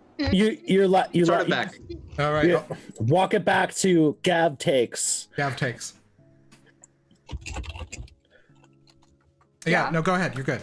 No, We lost you a little bit. Like you. Oh, sorry. Yeah. Oh. Yeah, Gav takes the paper and just starts folding it like once and then a second time and then a third time. She's like folding it down and down and down and down just because she's like getting increasingly more upset about it. And so Maurice kind of puts a gentle hand on her shoulder and says, "So we should get moving," and then kind of joins eyes with everybody else there, to Kyrrie, to Twigg. Kyrrie's still sleeping. Oh, okay, very good. We need to get moving, and he pokes his head in the room where Kyrrie is sleeping, and walks over and gently shakes her awake. Kyrrie starts and she's like, huh! And you see she's fallen asleep at her desk with her face pressed into a page of a book called On the Kinetic Mechanics of Swordsmanship and Swordplay by Archibald McGuffrey III. And when she sits... These! I mean, book titles. I'm a librarian. When she sits up, like the page that she was reading is actually like impressed upon her cheek where she fell asleep. Like the ink has kind of like laid itself along her face. So she actually has the first paragraph of like this book on her face when she wakes up and just kind of like starts. Huh, Maurice? Is everything okay? Not really. Why don't you join us in the living room? We need to figure out our next move, and quickly. Oh, of course. Maurice, Leah lets her collect herself and kind of is pacing with his hands behind his back. So Kyrrie joins them. I was gonna say, I think Gav is curious about like is kind of pestering Ashwin about this person that was asking after like a job. I take odd jobs around in the undersling, but that's kind of what it sounded like. He was interested in you for a job. He wanted to meet the shooter. That could either be a good thing or a terrible thing right now. We do have quite a number of individuals that would want to meet with us. Not all of them good. Well, But I look over. Maurice kind of like keys in on this and says, Ashwin, could you give us a moment? I know you're tired. If you could, we'll just talk in here for a moment, just ourselves. Certainly. Take your time. And Maurice hands the newspaper to Kyrrie. Kyrrie looks at it and goes, I see you've got a bit of press for your exploits while I've been away, eh? Yeah, so much for laying low. There's descriptions and everything. I'm going to point out you did shoot her in front of a huge crowd of people. I had to stop her somehow. Sometimes you just gotta shoot people in front of huge crowds of people. Clearly. Yeah, absolutely. That's how that works, right? I think when she's finished reading, Kyrrie folds the paper back and she looks up at the three of you and she goes, well, it was a very well-written article. That's for sure. So, Ashwin also let me know that our presence here is, shall we say, taxing his ability to keep us secret from the Hindasa. So, for this article and for other reasons, we should move. I'm out of ideas as to where to go. We keep moving. We just don't stay in any district for very long, but we just set up a rotation. Seems Okay. wise. I don't want to entertain the idea that King Nine's place is a safe place to stay. It's kind of a contradiction in terms. Only two of us work for him. Well, yes. And actually, on the subject of King Nine, and Kyrrie takes a bit of a breath. There's something I should tell the three of you about my last encounter with him. So I asked him for some leaves of emotion that we need for the spell to as you know, help Ashwin, or to help Basil Victorum, and well, shall we say, there's a chance that these leaves of emotion are not going to be the pure stuff, that they may be tainted, because of course I let King Nine know that this is going to be for Basil. You let him know? Well, to be fair, he asked, and I couldn't risk that relationship, you know. I can't lie to him. He would know if I did. And well, I mean, it certainly wasn't my finest political moment, I will say that, but he's going to send a representative to convey these leaves of emotion to us. And I'm going to need the three of your help accepting them, such that we make sure that they don't know that anything's awry, that we've been clued into the fact that they may be tainted. Couldn't you just not tell us everything and we would be none the wiser and we just accept it as happening? That's very true. I would have absolutely I want accepted you it as to real know. if you just let us accept the leaves as they were. Okay. All right. No, listen, we've all, obviously we didn't keep our cover, and that's our mistake. You did whatever you did with King Nine, and we've all made mistakes. How do we move forward is the key. The good news is that actually we're going to get the proper leaves of emotion, but no thanks to me, unfortunately. I need all of your support in when this happens, wherever we may be at that time. We will be approached by said representative, and I need the three of you to help keep cool, like nothing is wrong. Can we all lower right? the volume a little bit? It's been a long night. Sorry. Did you sleep? Did Yes. you drink? Maybe. No. Just Maurice, is there any coffee or tea or We drank the last of it last morning. That's another reason for us to leave, frankly. That's a very good reason to leave a place. Coffee Can shop. we please get some coffee? Okay, I mean- I think that we can pretend to accept these leaves of emotions as if they were actual leaves of emotions, which we all would have done if we all didn't know that they were about to be fake. I'm just trying to be honest with you. That's all. I feel like, we're all in this together. I should be sharing the truth or something. I mean, that You is could tell us true. After. All of our actions are affecting all of us. And I think to the extent that we've been doing our own things, it's been more harm than good. So let's make our next move in concert. Agreed. Whatever that is. Maybe we don't need to decide now. Maybe we can just go somewhere to think, somewhere else, somewhere that's not here. Any district will do. We can always set up perimeters, camp on the rooftops, stick to alleys. I have contacts in the Undersling. I know that not all of us are particularly familiar with that district, but maybe it would be enough to keep us potentially safe for a bit if we need a new place to move to right away. Speaking of the Undersling, I happened to overhear something while I was, at King Nine's last. He was trafficking with an angel. It was something to do with prophets and... Before you go on, will this information affect my ability to lie about it later? No, I don't think so. Okay, go ahead. Thank you, Maurice, for that check and balance. Very, very, very appreciated. Right.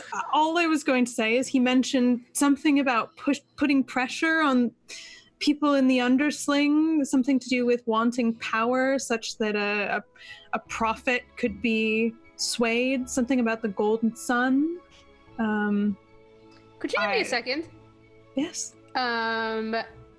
So what does it look like when Gav talks to Ithariel? I think that it's very internal. You seem to be kind of like talking to no one in particular, but at the same time, whenever Ithariel responds, your halo inside of your chest begins to kind of like it begins to whirl that much, and it also begins to brighten and luminesce in time with Ithariel's speech back. Cool.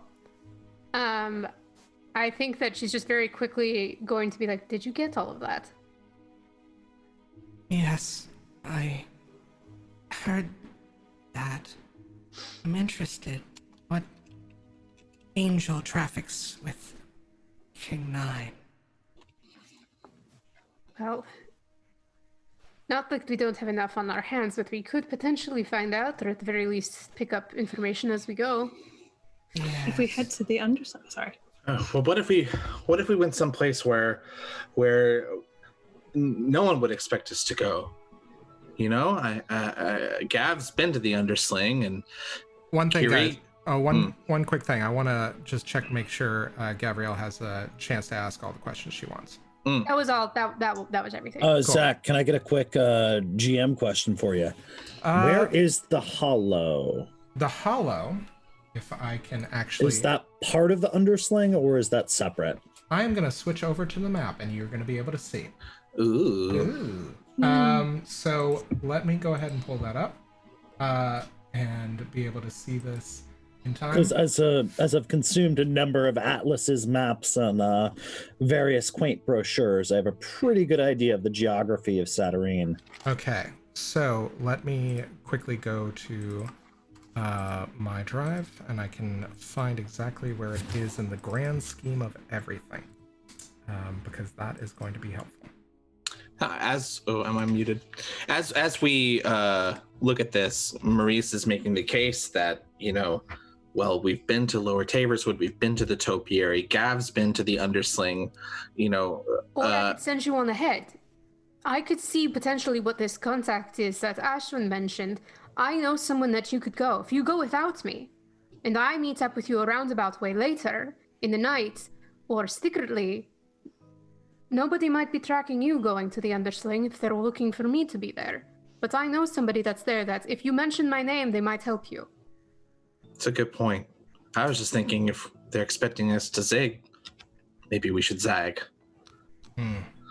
So, basically where you are is the topiary is is fairly far north of the kind of coastal like mainland of Satyrine. It is the northernmost district aside from the Reinvention, which makes Lower Taborswood almost immediately to the west. Southwest is the Hollows. Directly south of Topiary District is the Marquis Quarter, the rich district of Satyrine, as well as Quiet Lake. Eat the rich. Eat the rich. And then finally, the Confederacy of Cloisters, which you know is where the Church of Midnight is the southernmost district of Satyrine. So that's kind of like the main layout here, but if you want to go to someplace different, you need only say and I'll give you the directions. So when we're talking about places to go, I think Twigg is gonna just kind of like, what about the Hollows?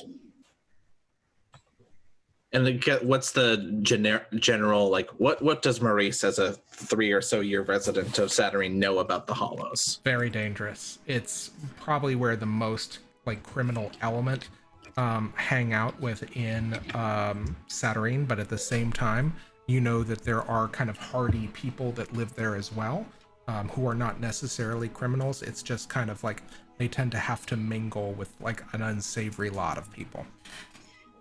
So Here's pros, go ahead. Look at Twigg and go, why the Hollows? Why do you want to go there? No particular reason. Just stood Really? out. Because it seems like you suggested it rather quickly. It's a place where nobody would expect us to be. That's true. And Good point. enterprising journalists aren't going to be writing stories about what goes down there. That's in our favor. Fair. I'm game to set up shop there for as long as we need to, if we are in agreement. At least someplace where we can discuss what our actual next move is. That's fair. I like to think that Twig's eyes twinkle with a little bit of that incalpable aura magic. Just gives like a little wink at Kyrrie. Yeah, I feel like Kyrrie like shoots you a kind of suspicious glance, but like lets it go. Sorry. I think maybe even as we're leaving, it might be worth finding out what this mysterious patron might want. One last loose end to be tied up before we try to disappear again. If they're trouble, I can always shoot them and make my way out. If they're an ally, we are very short on those. I'm just nervous about splitting up again. We don't have to split up. The offer was for us all to go. Oh, Or as many of you that want to, as we all make our way down to the Hollows. I'm not stupid enough to walk into some sort of business arrangement where it's just me. Well, I know how to use a sword now. You've had one night of that, but good job. Well, the theory seems pretty clear. I should be able to execute it in practice. I can see it. It's all over your face. Oh yes. I Maurice guess. kind of cocks his head at this. Yeah, Gav just has a very wry smile on her face. It's just a bit of swing and slash, right? Zach, question. Will it cost me a sorcery point if Twigg just kind of goes, like, hey, let me, and just, oops. Eats this paragraph off Kyrrie's face? Just equivalently, you just like licked your hand and went all over her Yeah, face. exactly. You got something. Just hold like- still. Just- I think of it as like like your finger's almost like a fountain pen. You're drawing ink out. Yeah. Yeah, no, I'm going to give you that one for free. Yeah, okay. So do you guys... What do you think? Is it worth it? Reese kind of like straightens the sleeves of his reed suit and it's his collar and says, "It's as good a move as any. Let's go together." All right, together. Gav is actually excited about that because the last few times she's asked for something, like we were all like, we have more important things to do, and now she's like, cohesiveness, a unit. Excellent. She loves it. So you're basically, let me make sure I'm getting this right. You are following up Ashwin's lead about patron. Yeah, I think that if it's a potential, like the thought process that Gav is having is that if it's a potential enemy of theirs, best to deal with it now as they leave this district so they don't have it dogging them as they go into the Hollows. If it's a potential ally, or better still, somebody that might know some of us, they could use that. And if they let that dry up now, they might not get it back. Absolutely. Okay. So if you badger Ashwin enough about this, they will let slip that essentially this person came to the Garren's office directly. You don't know where they necessarily... How do you know this? I have resources. I do... Did you see them? Any reconnaissance on this might be helpful. I'm friends with the Garren. I think it was more along the lines of, hey, if you happen to run into them again or know of anybody that knows them, perhaps maybe let them know somebody's trying to get a hold of them. Okay, shush. Sorry, We're guys. all friends now. And Gav is like, all right, well, the Garren's office is a pretty safe bet for all of us to go to again. I mean, as long as we don't play our hand, I mean, We're it's a simply place. following up on what was asked. I just want to leave the topiary district as soon as possible. I think this is the fastest way to do it. So let's All right, go. Let's do it. Gav slings her rifle over her shoulders, tries to like smooth back the multicolored like blue macaw feathered hair, and heads out. I think we're heading in the direction of the Garren's office. You should be, yes. Okay.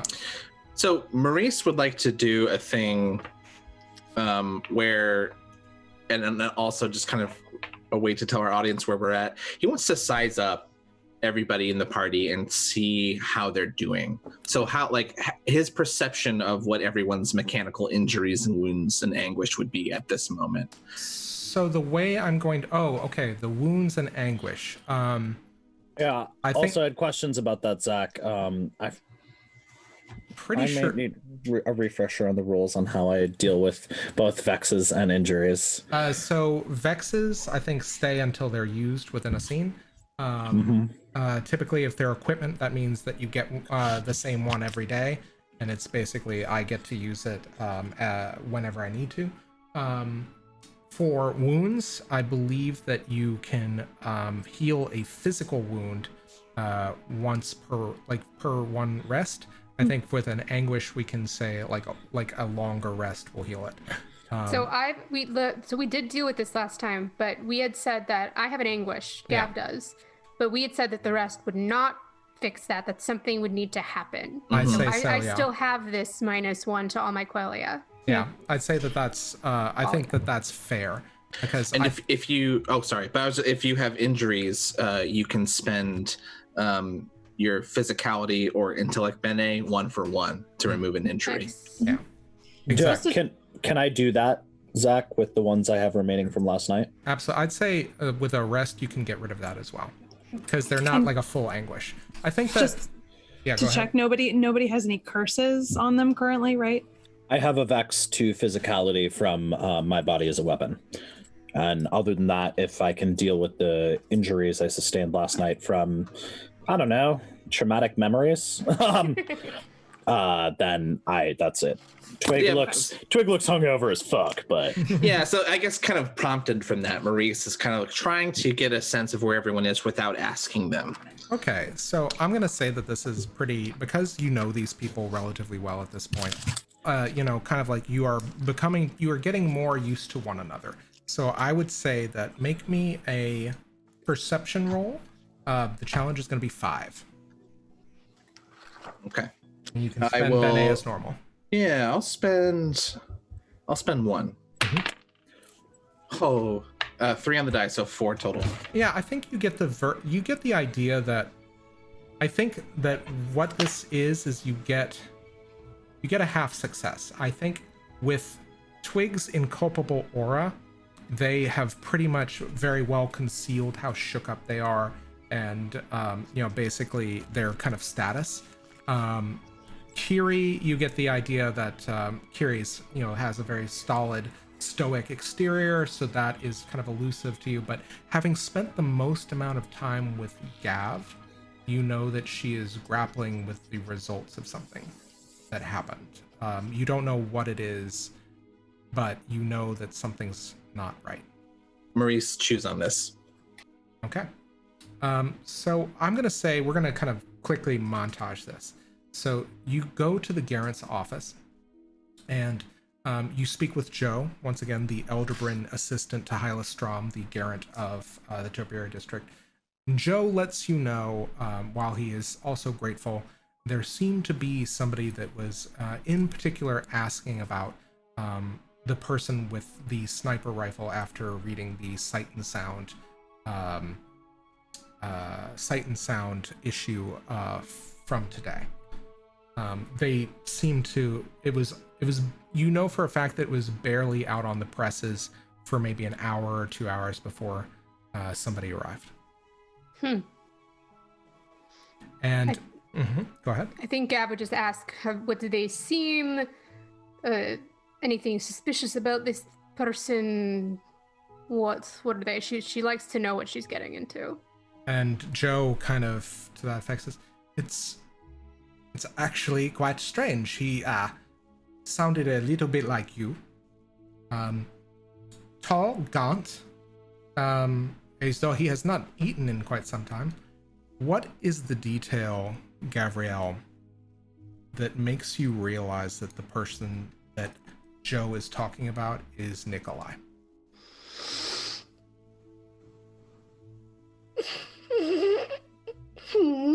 Okay. All right. Hang on a second. Let me just woo.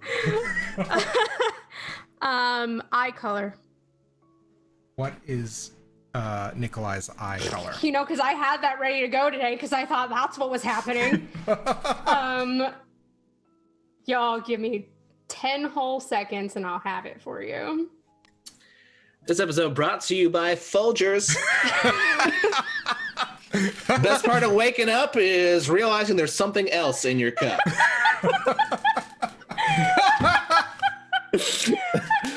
What are you drinking out of this? I need to know. Folgers. It's Folgers. Wow. I don't know. I know we don't have drinking rules, but everybody drink a liquid. Yeah, that was, oh my God. There's whiskey in this cup, so it's perfect. Oh, nice. This is actually a shockingly good wine. I've got rum, so Hey! Why is the drink rum? up me hearties, yo-ho. I think Yo-ho. that I have it here. His eyes are gray. Yeah, Joe kind of looks and says, oh, his eyes were gray but piercing like a storm. You guys, I think because I'm ardent, especially I'm going to lean into that. Gav goes incredibly pale. And the feathers start tick, tick, tick, tick, tick, and then go quickly back. Where did he say to meet him? He didn't say exactly where he would be, but he did say that he would be typically spending a lot of time at Garvers. She's gone. Yeah. No, she goes immediately. You see Gavriel just leave there's a blur as she moves so fast. What do you guys do? Kyrrie goes after her instantly. Yeah, Twigg chokes a little bit on the pastry they're shoving in their mouth, and then just goes and then leaves the rest of this kind of shitty Danish, like it's a blueberry Danish, but that's been in a pocket for a really long time, and on the Garren's desk, and it just goes, "I'll be back for that." And Joe looks. Thank you. Good day. Yes. Okay. Gone. Yeah. Thank you. Yeah. The time just travels so quickly. You are out of the Garren's office. You are walking down the street. Just You like fast, like power walking movements. It is hard to keep pace with her, as all of you have not used to her move. Like, she moves at a leisurely pace for you guys, you realize, as she begins kind of darting towards in and out of shadows, moving out of alleys and down side streets to get the most direct route to this massive banyan-like tree where I'm so visibly picturing New Yorkers trying to get around tourists in Times Square. Exactly. Like that pace. Exactly. Like that level of like, yeah. get the fuck out. There's this like mantra going in her head being like, oh, you're overreacting. Like, there could be so many people that are here. You've done this before where you've thought that maybe you had a chance of seeing something that would make this place feel like home. It's probably not it. It might be. Who knows? Like, it's just like, woo, just like going through her head where she's like, her hopes are like yay high and she's like trying to not break her own heart again. At which point you hear Athariel inside of you say, Stop yelling. To which Gav does not listen. Like, she's not paying attention to anything. She's just like, I'll know I know for certain afterwards this is probably another like false alarm for like anything. Just like with the Pathwalkers, just because they spoke her language didn't mean like they were like other Jewish people that she could connect with. Like the very few times that she's felt like she was about to make a connection, like the whole thing with Jeren being possibly that's somebody that she knew. Like, she's so tired of this whole place breaking her heart and she doesn't want to go there again. Absolutely. Yeah, and it's with all of this in your heart and in your mind, and all of these fears and trepidations, all of this anxiety, that you make your way to Garvers, and you breeze past the Elderbrand host, who is looking to how many? As she's just like bursting into the table, the dining room, and just like looking around. And Duncan's caught up and thinks this is the most fun game he's played in a long time. and he's at your feet waiting for you to run some more. And Twigg is not there. Twigg has held back at the last couple, like 2 corners ago, and has stopped and is waiting. So continue. I think Kyrrie is following along, but it's very much like she's trying to keep pace with you, much like she sees it as kind of like a challenge, like a competition, like, oh, it's physical education again. Like, I'm going to try to have to like run to keep up with you. And like midway as she's going, she's like, Gav, but like she's not succeeding in keeping up with you. If anyone has asked like anything about that, like she hasn't said a word since like hearing the description. Mm-hmm. And Maurice is slightly behind Kyrrie. And at which point, I think that that in Garvers, most of this structure is essentially a trellised tree. Essentially, it provides kind of interior shelter for everybody. There's kind of outdoor areas. But in the center, around the trunk of the tree, is Garver. Around the central trunk of Garver is the bar, and there is a oaken bar that seems to grow out of Garver to form the bar proper, and there is an Elderbrand behind the bar, again kind of like toweling off glasses, polishing things, and there is a figure seated at the bar, and there seems to be a short glass of clear liquid in front of it. It is very early, but so tell me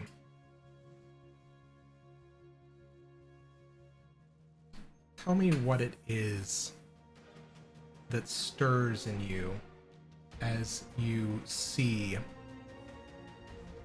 Nikolai in the flesh. Oh my god. So this was like her childhood best friend. They went to war together. There's a lot of will they, won't they when they were growing up, but he was Gentile and Gav is not. So they never really ever talked about it. And then the war happened and then there was no talk of it whatsoever. And then she died to get here. and obviously had no idea that any of these people were just part of the shadow. I think what happens is this. None of you have ever seen, I don't think we would describe Gav as an expert in quieter or tender emotions. She walks directly over to him. Does he see her? There, he is just kind of sitting at the bar. You see the outside of his shoulder as he kind of turns and as though kind of sensing something. And he turns his face one way and he swivels in the bar stool. And you hear him say, Tovarish, I knew it was you. And she just throws herself at him. She just embraces him fully. And he catches all 5'2", 3 of you, and he's just, there's this big warm hug. Tell me, how was you remember be serving alongside Nikolai? How was he dressed? Was it typically kind of dress military dress at all times? What did he look like when he was casual, when he was formal? Do you remember? I mean, when we were in the war, it was very just like, we were both very military, wearing our uniforms. If we were ever on leave together, I mean, like we both grew up fairly poor. So, I mean, just whatever we could kind of cobble together, just like a couple of like oversized jackets or a hat, coats, like that's whatever we had on hand. He is dressed markedly nicely. All right. As though kind of like he's wearing this kind of stylized, almost tabard, like robe tabard kind of combination. It is very in line with kind of what you would expect Vizsla to kind of like consider in vogue. It's not necessary. It's something like, it's just remarkably more polished than you've ever seen him dress. I think that part doesn't click right away. She's way too like focused on the. Yeah, he's embracing you. His hair has grown out. It's parted. He seems very put together, and you kind of wonder if this was on purpose to make that first impression. You're real? You're here. You're real too. How did you know that was how long were you here? I mean, like there are so and she has to like sit down on the like whatever is, if somebody's there, she just pushes them. Yeah. Yeah, at which point I think the Eldrin just Nikolai puts his hand up to the Eldrin, just a minute, please, just 1 minute. And he says, it's been a short time, but it's been a long road. I think it's been a couple of months. I'm not sure. Time moves differently. Yeah. By the way, have Kyrrie and Maurice come at this point into Garvers? Yes. Kyrie's like in Garvers, but I think she's like back at where the hostess stand is and is like keeping a distance. Yeah. Because she senses something's happening. Same thing. Yeah. I think he kind of like is leaning against a wall, watching this from a distance. Okay. At which point, and Twigg, you're still staying a couple blocks behind? Yeah, Twigg is about 2 blocks back. Twigg basically stopped, dipped behind whatever the last corner was, and is waiting to see whether we're being followed. Okay, cool. Just making sure. All right. So, it's been a couple of months, but time flew. It's different here. It was so strange after you left. I think they told me you couldn't be real, and you are. Did you know Did you know that you were from here when we were... I had no idea, but it is beginning to come back. It is. There's little bits and pieces. I know that I have. What is this thing they tell me? I know that I was, before I came, a goetic. As I don't know, I speak to angels, demons, spirits, that sort of thing. Yes. It's all very confusing to me. I still have to make sense of it. It's like one sheet of paper over another, and over another, and you have to see the picture underneath. You have a memory of your life here. A little bit, but it's strange. When you left, it was like the world fell apart. I mean, for me, yes, but also literally. Yes. What about you? What's happened? How long have you been here? Are you all right? You look good. It's.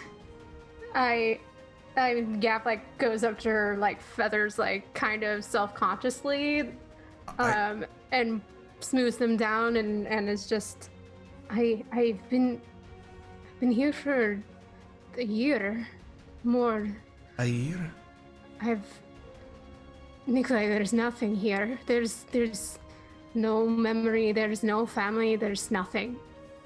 This place, all of it, I'd been trying so hard to get back. But you're here. You're actually here. I don't know what that means, but you have a memory of this place. It's vague, but yes, I know I had family here. They lived in... Where was it? The Rivenholm. They are from Rivenholm. No, not Rivenholm. Rive River. That's right. They were from Rive River. And we all ran to the grave, but for some reason we got separated. And I found you, but when you left, I found them again in the grave. But it was strange. It was different. The war ended, or it disappeared, or it never was. I don't. Or it's always been. I don't know what it means. I'm very confused. I barely understand anything that's happening here now, let alone what went on in the shadow. But how did you know it was me? Look at me. I look like nothing like I used to look. They talked about a girl with a rifle who shot the hand off of a evil woman, and I knew it had to be you. You did not. She pushes him, like trying to like brush off the like quiet like feelings and choosing. You did not. You got lucky. But that seems to be currency here. Luck, coincidence. It means something, yes? I don't know. This place has lied to me more times than the illusion that they claim to have left me in. Well, you might be the one truth that I've found in my entire time here.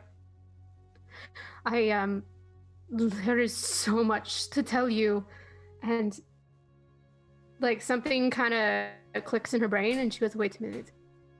You said you have a place. You have a family, a house." Yes, in Rive River, but I also stay and I work in the Hollows, so it's good. Of course you do. Of course you do. She's like grabbing him by the shoulders, and it's just like, yeah, Kyrrie, Maurice, come here. Did I say something? I figured those must be friends of yours. Twig, at this point, it becomes clear that no one is following you. Unless you would like to roll, I'm more than happy. I'm comfortable not rolling. Don't like that option. All right. Yeah, so Twigg will just kind of meander back, just very slowly, keeping the eyeball out. Yeah, and as you kind of meander back at this point, you are seeing Gavriel embracing somebody tall, lean, with gray piercing eyes, very well dressed. Just like at which point you kind of see Kyrrie and Maurice moving forward to kind of trepidatiously kind of join this gathering. Meanwhile, like I think that you see an Eldrin going, table? Can I get you a table? Yeah. Bar's fine, thanks. Twig's just gonna wander right up to. I imagine they have like one of the little podium things for the host, and just kind of like reach over and grab one of the menus and just peruse it. Absolutely. I think as Kyrrie approaches, like Kyrrie, just because this is how she's been trained and this is what she's used to, will like instinctively reach out her hand to Nikolai and say, Gavriel von Hollingsworth, first assistant librarian of the Order of the Vents. Lovely to meet you. Nikolai, I do not have a title that is nearly as illustrious. A pleasure to meet okay. you. I'm Maurice. A friend of Gav's is a friend of ours. Pleasure is mine. Nikolai, first degree Goetic of the Hall of Goetics. That'll do. Okay. Better than mine. I'm Maurice, and this is Duncan. Are they one of yours as well? And Nikolai points to Twigg. Twigg. I imagine Twig's just kind of like over here, just awkwardly reading a menu with like bright green hair, and just kind of like goes and just trundles over and looks up and just gives a little shitty scout salute to Garver.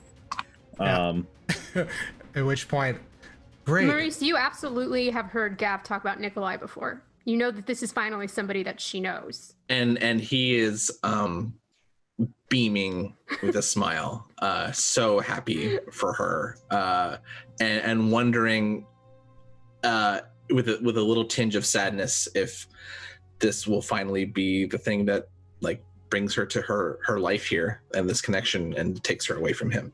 Oh. Yeah, so it's a pleasure to meet all of you. It's definitely my pleasure. I'm my treat, whatever you like. Let's sit, let's catch up. Yes, it's a good idea.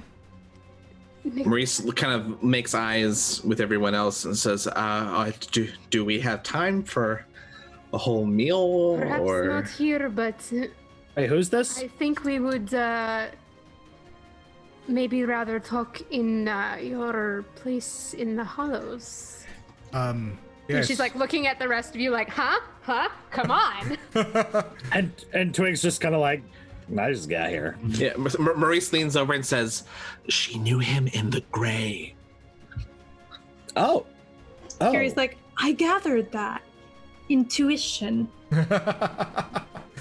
Yeah, and he says, well, certainly I can call a car, a carriage, what have you. We can Listen to you call a car or you can call a carriage. Who are you? Who knew? Yeah, my skills, they come in demand when I come back, right? Wait, are you trying to tell me that you have money? Some degree of it, yes. I can't know you anymore. That's it. That's the end of it. Oh, no, this is not fair. I can't She's just like full-blown teasing mode. Like, you have never seen Gav like this before. I can't come back, get a little bit of respectability, and then you just leave. No, I don't truck with respectability. You know this. This is very fair. Twig laughs a little bit at that. Just goes, Kyrrie kind of goes up and she's like, Nikolai, you fought with swords with Gav, right? You have swordsmanship? It's my latest mistake. Yes. No, I mean, yes, we work with bayonets, maybe some daggers. If Bayonets? We need them. I Yes. haven't read anything no about bayonets bayonets. I've never... Is there a book? Do you have a recommendation for bayonets? Maurice is feeling secondhand embarrassment very intensely. I am not sure these books, they are real here, but maybe if they are, I find them for you. What do you think? Yes, Gav has been training me Not a with little. books. But books have to be the starting point, and that's the theory, and then you move on to the practicum. Twigg's gonna just kind of lean past. I kind of imagine him sheltering behind Maurice a little bit, and is gonna lean past and just kind of reach out for a fist bump with Nikolai. Ooh, cheese burp. Yeah. Yeah, he just like also sticks out his fist, like kind of apprehensively. And I would like to cast Scent of Magic. Absolutely, you may do that. And so just reach out, give a little fist bump, and just very. Okay, so I am going to pull a card. Twig trusts nothing anymore. Nothing is real. This place is awful. You got the Conspirator, which is the defender of secrets, ravens, books, and flame. Meanings, upheaval, hidden agendas, gossip. The Conspirator keeps to the shadows, whispering with others like her. How many conspirators are there? Who is involved? We never know. Those hushed whispers in the right or wrong, ears can tear us all apart. Bring us all crashing down. The Conspirator is the defender of secrets. She guards them and the family they represent. It's her role to know the secrets and spread them as needed, whispering to just the right people at the right time. Okay, so for the game narrative, a big dramatic change occurs. A secretive group of NPCs is involved in the narrative. For the record, I am secrets, books, and ravens. That's so. My This jam. is the defender, which I believe gives you +1 to your actions. So she speaks in words of power, but a different kind of power. So as you smell, you take in this whiff of magic. You know, first off, that like he said, he is very much a Vizsla. He is a Goetic. And that means that part and parcel of being a Goetic is that you traffic in angels and demons, beings of the silver sun, the red sun, and other suns that you can summon, much like you read about the summon conceptual spirit. So there's kind of this hodgepodge mix of magical sun colors, but for the most part you are smelling summoning, conjuration. You are smelling predominantly the silver sun. There is very little red sun on him. There is, however, a small facet of dark magic that seems to... It's kind of like a sour note at the end of kind of a rich bouquet. And that it seems very finite and small, but it's no less still there. And you don't know if it's magic. Actually, remind me, what level is Scent of Magic? 2? 3? That is a level 2. Okay. Yes. If I use a action to examine a specific magical effect or item, I can also identify it. Okay. So in that case, unless you want to try to divine further, that's kind of what you get. Is like he seems like a very complicated Vizsla that still kind of traffics in many different kinds of magic. Okay. But I don't think Twig gives away anything that they just did. Just kind of fist bump and then pulls back. Absolutely. And yes, he just says, yes, we can have lunch in the hollows. This is good. Yes. Yes, Nikolai, there is a lot that we need to fill you in on, I think. She's like nodding over at the rest of you, like, yeah, we can trust him, whatever. I'm going to tell him everything. And I don't think that we can do that here. We've attracted enough of attention in this district already, and we are involved in some things.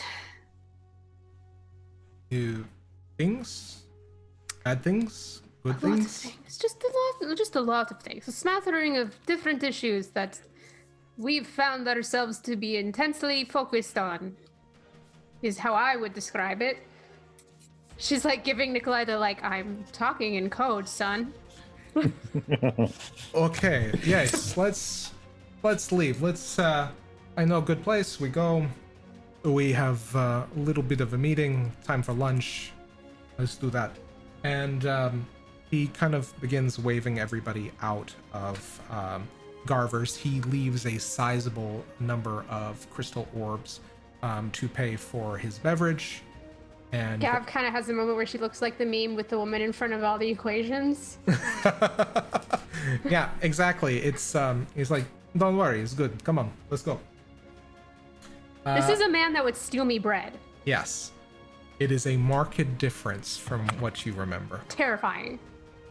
But I think she's just too high on the fact that she now knows somebody to like give it more than a passing like, all right. Twigg is gonna leave a particularly nice and shiny rock on the counter. You didn't order anything. It's not a tip, it's for Garver. Yeah, absolutely. At which point, yeah, just okay. And you see a giant branch take down and take the currency off of the bar. Yeah, so as you guys kind of make your way down the street, Nikolai calls a cab, and what should stop in front of you? Let's pull another card to find out exactly what it is. No. What horror Snacksy. awaits us? Snacksy, snacksy, Snacksy. Big Oh, no. snacksy, no leg carriages. Big snacksy, no leg carriages. This is the Vizier, so it's a nemesis. Yeah. Oh no, but it's my favorite. I love the Vizier. Okay, so the Vizier is the nemesis of notions. They cannot be That's trusted. me. What is the most shifty animal that you guys can think of? Badger. Badger? Really? Badgers are the most Badger's shifty? what Come you're at going? me. Badger? Badger? The most shifty. Pretty shifty. It's like kind of like a night skulker. I'll see you that, and I'll raise you a Tasmanian devil. Oh yeah. Oh, please. They're adorable. And they I eat said the bones. shifty. This is gonna really tear our group apart. This is going to tear our group apart. If we're talking shifty, let's talk about some Pine birds, Martin. yo. Pine Which one? Martin. I'll Pine accept Martin. Pine Martin. Wait, say that one more I do time. like a Pine Martin, a weasel. Okay, yes, exactly. They're large weasels. And you Bullshit. like snap, and suddenly trundling down the street very quickly, very rapidly, and kind of just like is a giant weasel on which there is a kind of like a 5-person carriage, the front of which is or 6-person carriage, the front of which is taken up by another coachman who seems to be kind of like your kind of stereotypical cabbie hatted coach, kind of like a taxi cab driver, just like, hey, where it'll be. You get into the carriage and he says, the Hollows, please, to the false arch, or to the arch. And he says, the arch is fine. At which point he says, all right, everybody pile in. And you open up the carriage. It smells like smoke. It is littered with garbage. You can tell that this guy lives and eats in his cab. And so it's kind of like, that's kind of what the nemesis manifestation is. Amazing. It's a scuzzy cab. Yeah, it's a very scuzzy cab. At which point, you guys all trundle in, and right before whoever the last person is to close the carriage door, it practically just zooms off, just like, and begins taking down off down the street. You barely have time. You have like maybe 10 minutes of a very rocky, turbulent ride before you like hear this noise as you go through the portal of the arch directly into the Hollows. At which point, yeah, there'll be 5 crystal orbs. And Nikolai, that's highway robbery to anybody that hears it, that anybody who has lived in Saturnine for a long time. Nikolai, without even thinking, drops 5. What? He was cheating you. Well, it's rough life in the Hollows, you know, for some people. People like the taxi cab driver, they want as much help as they need, they get it. You haven't changed. Still a fool with my money. He's easy to be parted from. There's something about to that effect, yes? I wouldn't know how that phrase goes any more than you would. I don't know. They tell me Now, Maurice has been trying to teach me English idioms. I'm not really getting them. they fill your head with nonsense, right? It's just enough nonsense is incoming, so why bother?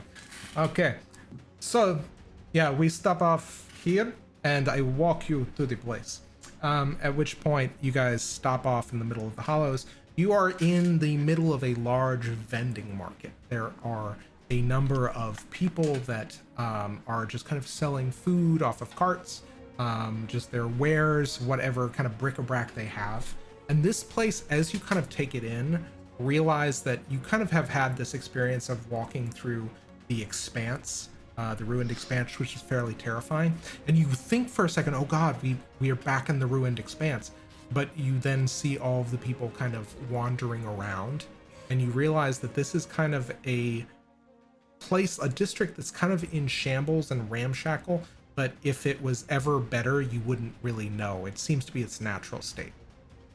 And he says, yeah, it's not far from here. It's easy for me to make the walk from here to Hall of Records to work. He's good.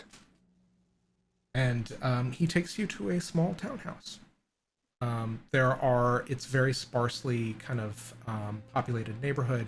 There are a few houses on this street that have windows that are boarded up, others that are like clearly populated. It seems to be a neighborhood in transition. And the townhouse he points you to is not especially too nice, not especially too poor or too run down. It seems to be very well maintained. And he says, hold on, I take you through front door, but it needs a little trick first. And you see him wrap his hand on the door in a set pattern. And he kind of forms a diamond with the knocks, at which point you hear the door knock back and it opens up. He says, come inside, we figure out where we want to eat afterwards, or you can stop, drop things off. What do you want? I just need to just make sure that we're ready to go. Nikolai, I think the first thing that I should do is... And she looks over at everybody. Explain why it is that we need to be here. Okay. Yes, Okay, this sounds very serious. Let's sit. You sit at the table, I pour some vodka. Maybe all of us have a drink, we talk serious, yes? Yes, I think it's... She's like nodding at all of you guys, like... Maurice will do one kind of Hail Mary sense motive on this guy. He has no reason not to trust him, but in this environment, who knows? Absolutely. You may make a roll. It's not going to be high. I think it's 6. That's 8 total. Okay, so on an 8 total, you get a clear sense of his motives. He's very happy to see Gavriel. He doesn't seem to have any kind of surreptitious regard. You know that maybe there's like an ulterior motive in basically kind of inquiring, but it seems to be subordinate to what all of this is. Okay. Can He keeps this to himself. Can Kyrrie check whether or not that diamond pattern that he knocked on the door is familiar in any way? I will give that to you. I'll tell you what, make an intellect roll. And I'm going to say this is a level 6. All right. Yeah. I'll add a benite to it as well. Okay. All right, that's a 8 on the die. Okay. So you see this. It seems to be a secret that Nikolai might know in order to gain access to his house, or maybe one that he knows in addition to opening the door. So it might be a house secret. Gotcha. Okay, so and he has poured all of you glasses of vodka. Yeah, Twig. As he does this, Twig is gonna grab Maurice's arm, which I think Maurice would know is pretty rare. Twig's not really a touchy person. And they're gonna grab Maurice's arm and just go, I'll be right back. I saw something in the bazaar. I wanna go check that out really fast, but I'll be right back. Maurice, no. By yourself? Yeah, I'll be fine. Maurice kind of sits dumbfounded. Kyrrie in the vicinity? Probably. I mean, I imagine this is while we're all still outside the door. Okay. And Kyrrie will say, Maurice, it's okay. I can go with him. Twig's just like, no, it's don't worry about it. I got this. I'll be very fast, I promise. I understand, Twig, but it will make everyone feel better if there's at least 2 of us. Yeah, but you need to back them up. I don't know if Gav's like ready to. I don't know what that. Twig, I have full confidence in Maurice in this moment. We'll be back very quickly, I'm sure. All right, I guess.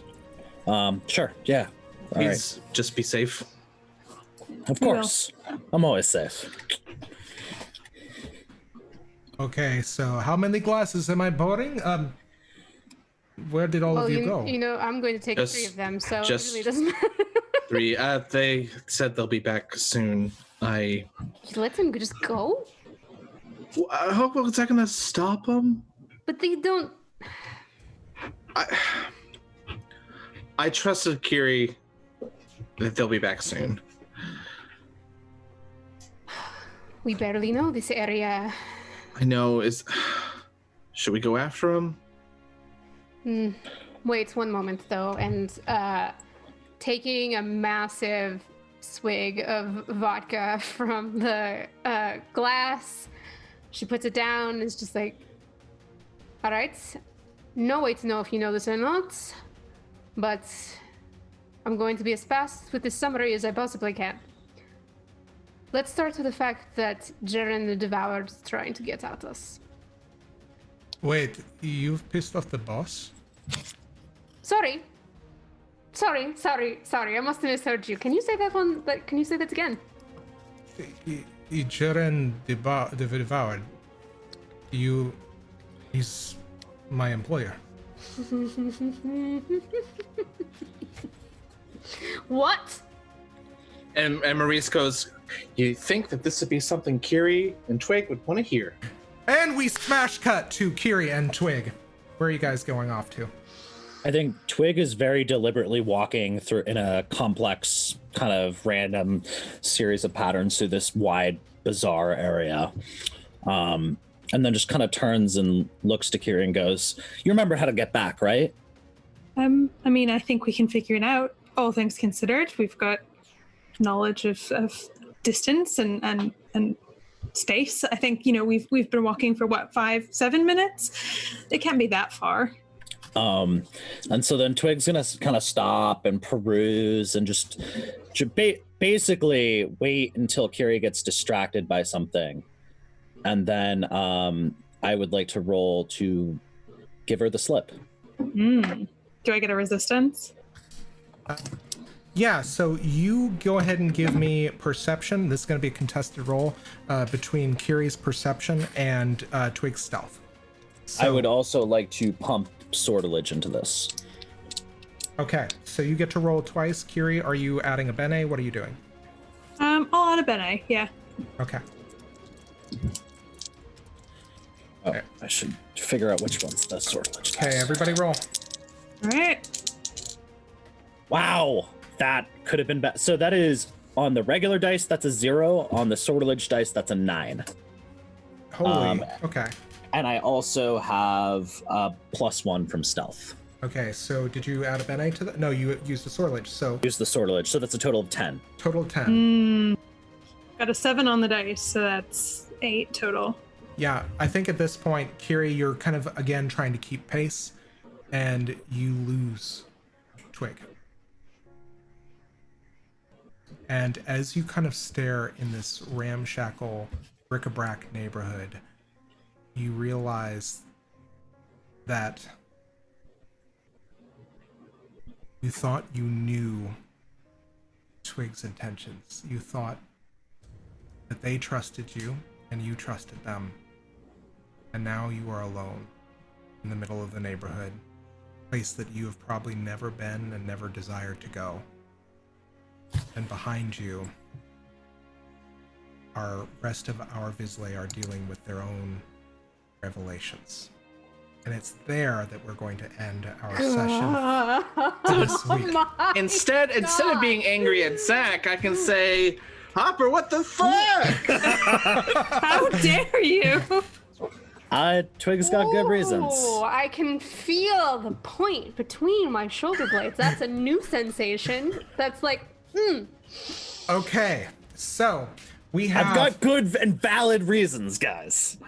So we've got 10 minutes. I'd say let's go ahead and do our recaps. First off, let me go ahead and change this music to something less tense. So, Gavriel, how'd you feel about the session? how do I scream for 10 hours at you? So we don't have that kind of time, so I'm gonna make that shorter. Oh my god. I think starting from the top, I think Gav really enjoyed that moment with Kyrrie where she was receptive to learning something a little bit outside of her comfort zone. And Gav kind of had to that was basically her way of apologizing for how they left things before in King Nine's library. Going from that to meeting Nikolai was a roller coaster. Felt real good about that. And then I think we had to end the session on just what the fuck? Oh my, what the fuck? I don't think she sat enough with that new information to have an emotion about it outside of she can't comprehend that. So we're going to go ahead and call that joy for the time being, and one acumen for having your training montage with Kyrrie. But yeah, definitely covered something in my my character story arc, though. Pieced together a little bit about who I am. Exactly, I love it. And so yeah, definitely count that joy. Who's next in our order? Bill or Maurice? How did you feel about today's session? So, I think overall, tinged with despair, but more fear. I think his conversation with Ashwin is, the information is all the consequences catching up with him, and then the offer to escape to the Gray is, while enticing and maybe strategically a good move in his mind, still based in fear. And even though he is, happy for Gav to be reunited with Nikolai, this fear of oh, well, now it's one fewer person that has no connections in this place. And then, of course, the fact that he works for Jeren, apparently, a huge, stone dropping in his stomach. So this is definitely despair. Yeah, chalk one despair up. Give yourself one acumen for having your tete-a-tete with Ashwin. Next up, Twigg. How'd you feel about today's session?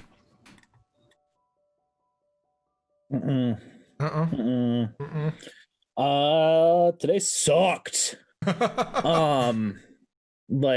Yeah, at almost every level.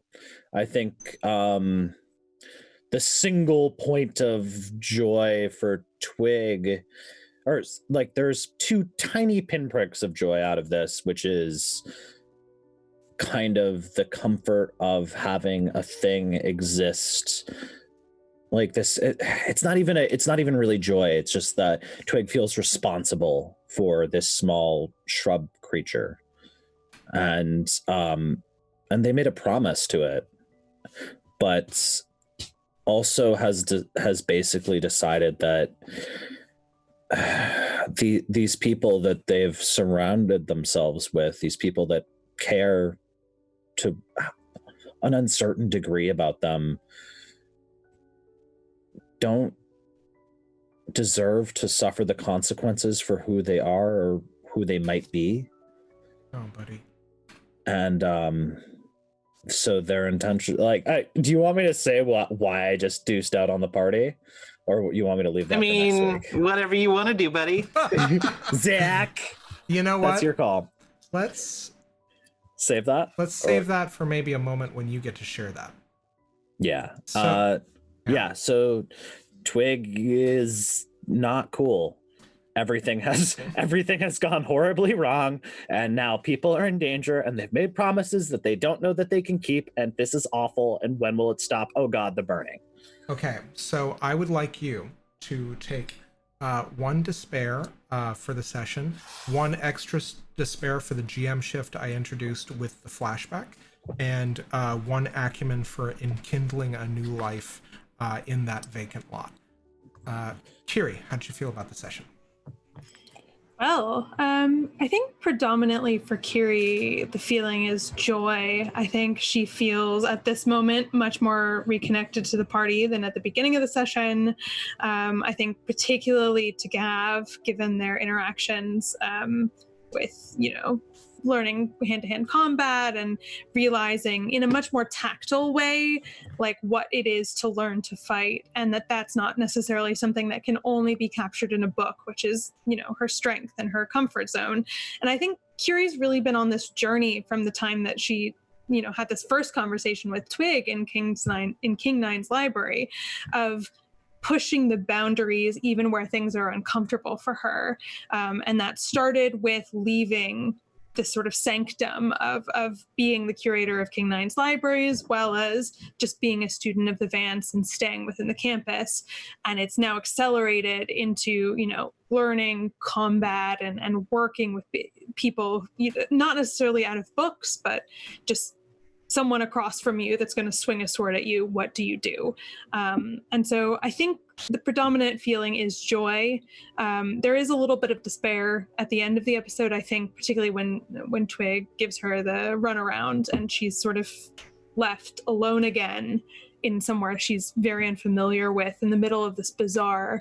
But overall, I think joy is probably the predominant emotion. Absolutely. Take 1 joy for your session, and also 1 acumen for not only learning kind of the beginnings of swordsmanship with Gavriel, but also 1 for also teaching her the secret weapon whisper.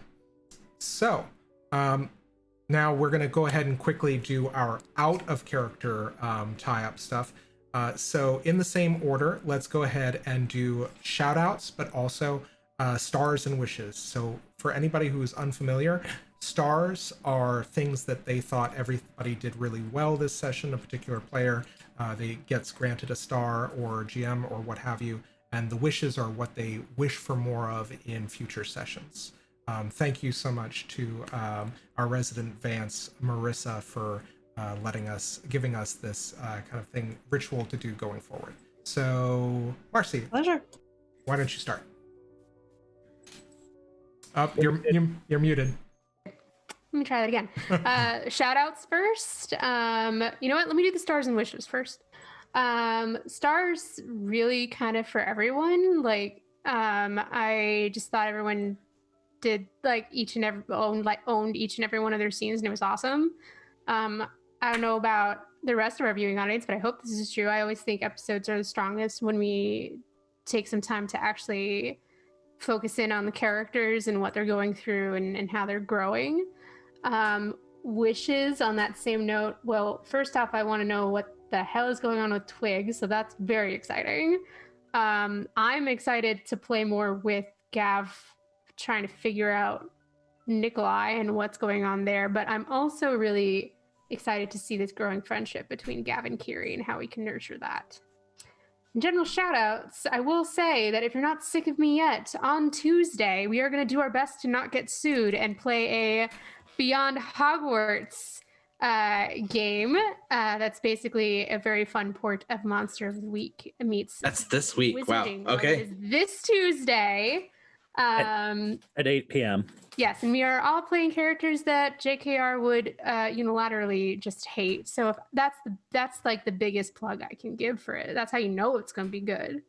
Excellent. I love it. Next up, Bill. Shout outs and stars and wishes. Yeah, I mean, forgot we were doing this. I was hoping to prepare a little bit more. It's things that I really liked. I liked. I mean, Zach, I want to throw you a star for embodying the different characters, especially like Ashwin and Nikolai. like allowing us to have those moments. I thought that was really, really cool. Wish is what I want to see more of in future sessions. This was a low magic episode. I want to see us pull some crazy moves. That's what I want to see in future sessions. Shout outs. I want to hit up my two dear projects, Encounter Party, the Ravnica Magic the Gathering 5e podcast, and then another podcast, Party of One, by Jeff Stormer. Please check both of those projects out. They're delightful. Following up that, Hopper, what are your shout outs and stars and wishes? I'm going to start with stars and wishes. And I guess I'm really compounding on what Bill just said, but honestly, I'm just stealing everybody else's at this point. Well, fuck it. I'm a rogue. I get to do that. No, I threw you a weird curveball by asking a question that wasn't a question with an answer with no answers.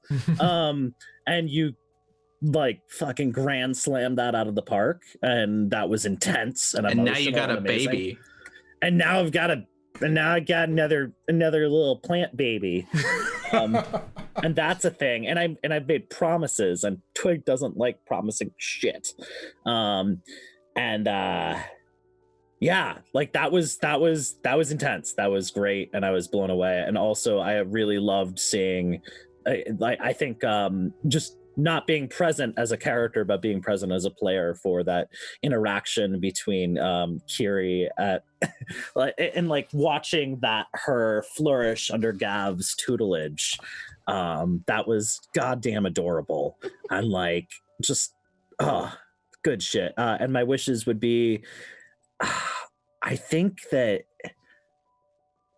I just want to see, just want to know what's going on. I just want that, no, my wish is probably that we see more of where we're headed. Like I love that we kind of have an idea of, I don't actually mean I don't want to see, I'm butchering this, so sorry.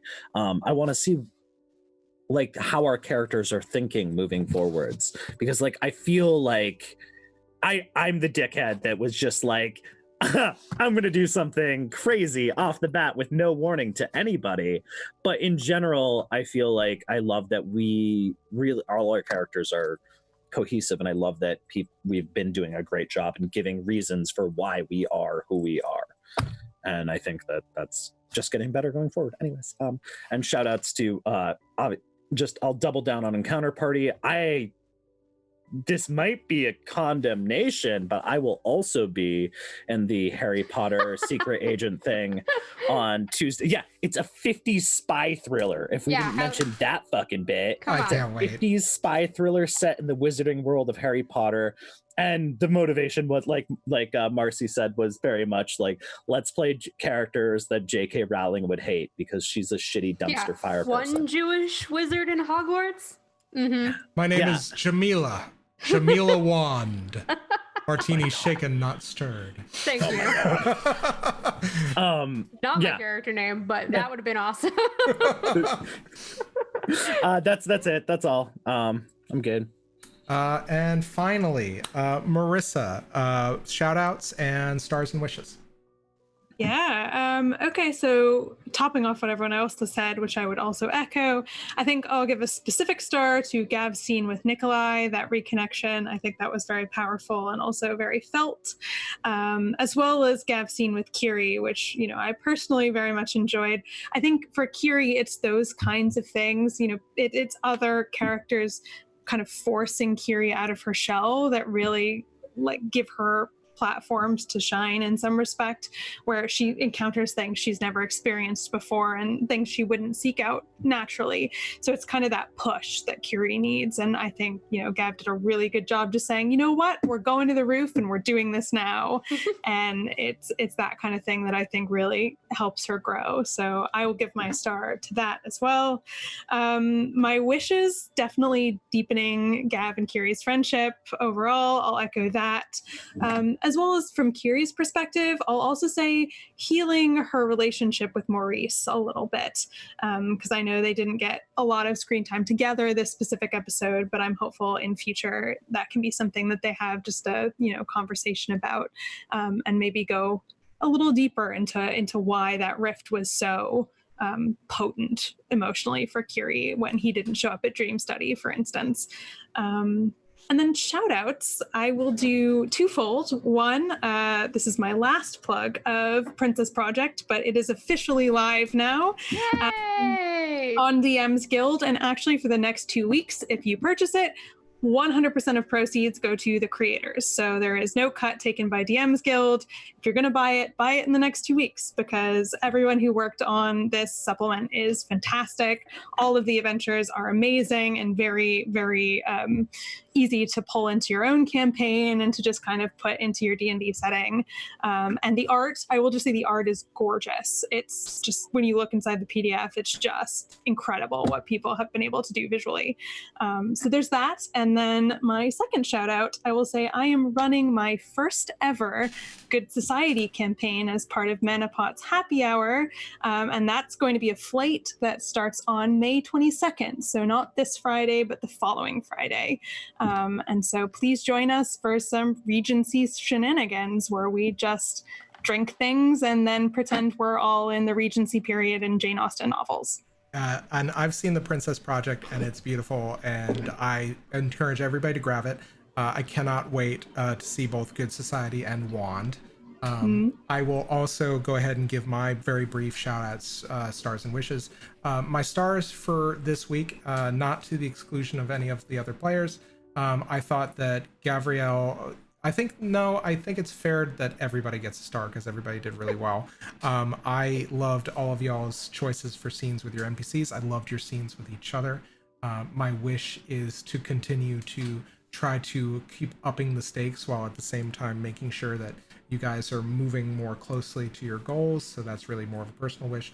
But I wish to really see more of the relationship between Kyrrie and Gavriel and how that blossoms, and also kind of how you guys reconcile between Maurice and also between Twigg, who seem to be trying to having this defense mechanism lashing out and kind of going in a direction that you may not, jive with. So those are my stars and wishes. My shout outs, once again, also to Encounter Party, but also to all of our people in chat who joined us.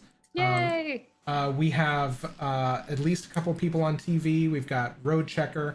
I know that we had Snail God Supreme on. We have Rin from Roll the Roll. We have V and K and Virgo Praz. And I'm so grateful to have all of you. And we've got the one of the captains of Manapot as well, Krifu, on kind of watching or keeping us in the background, which is great.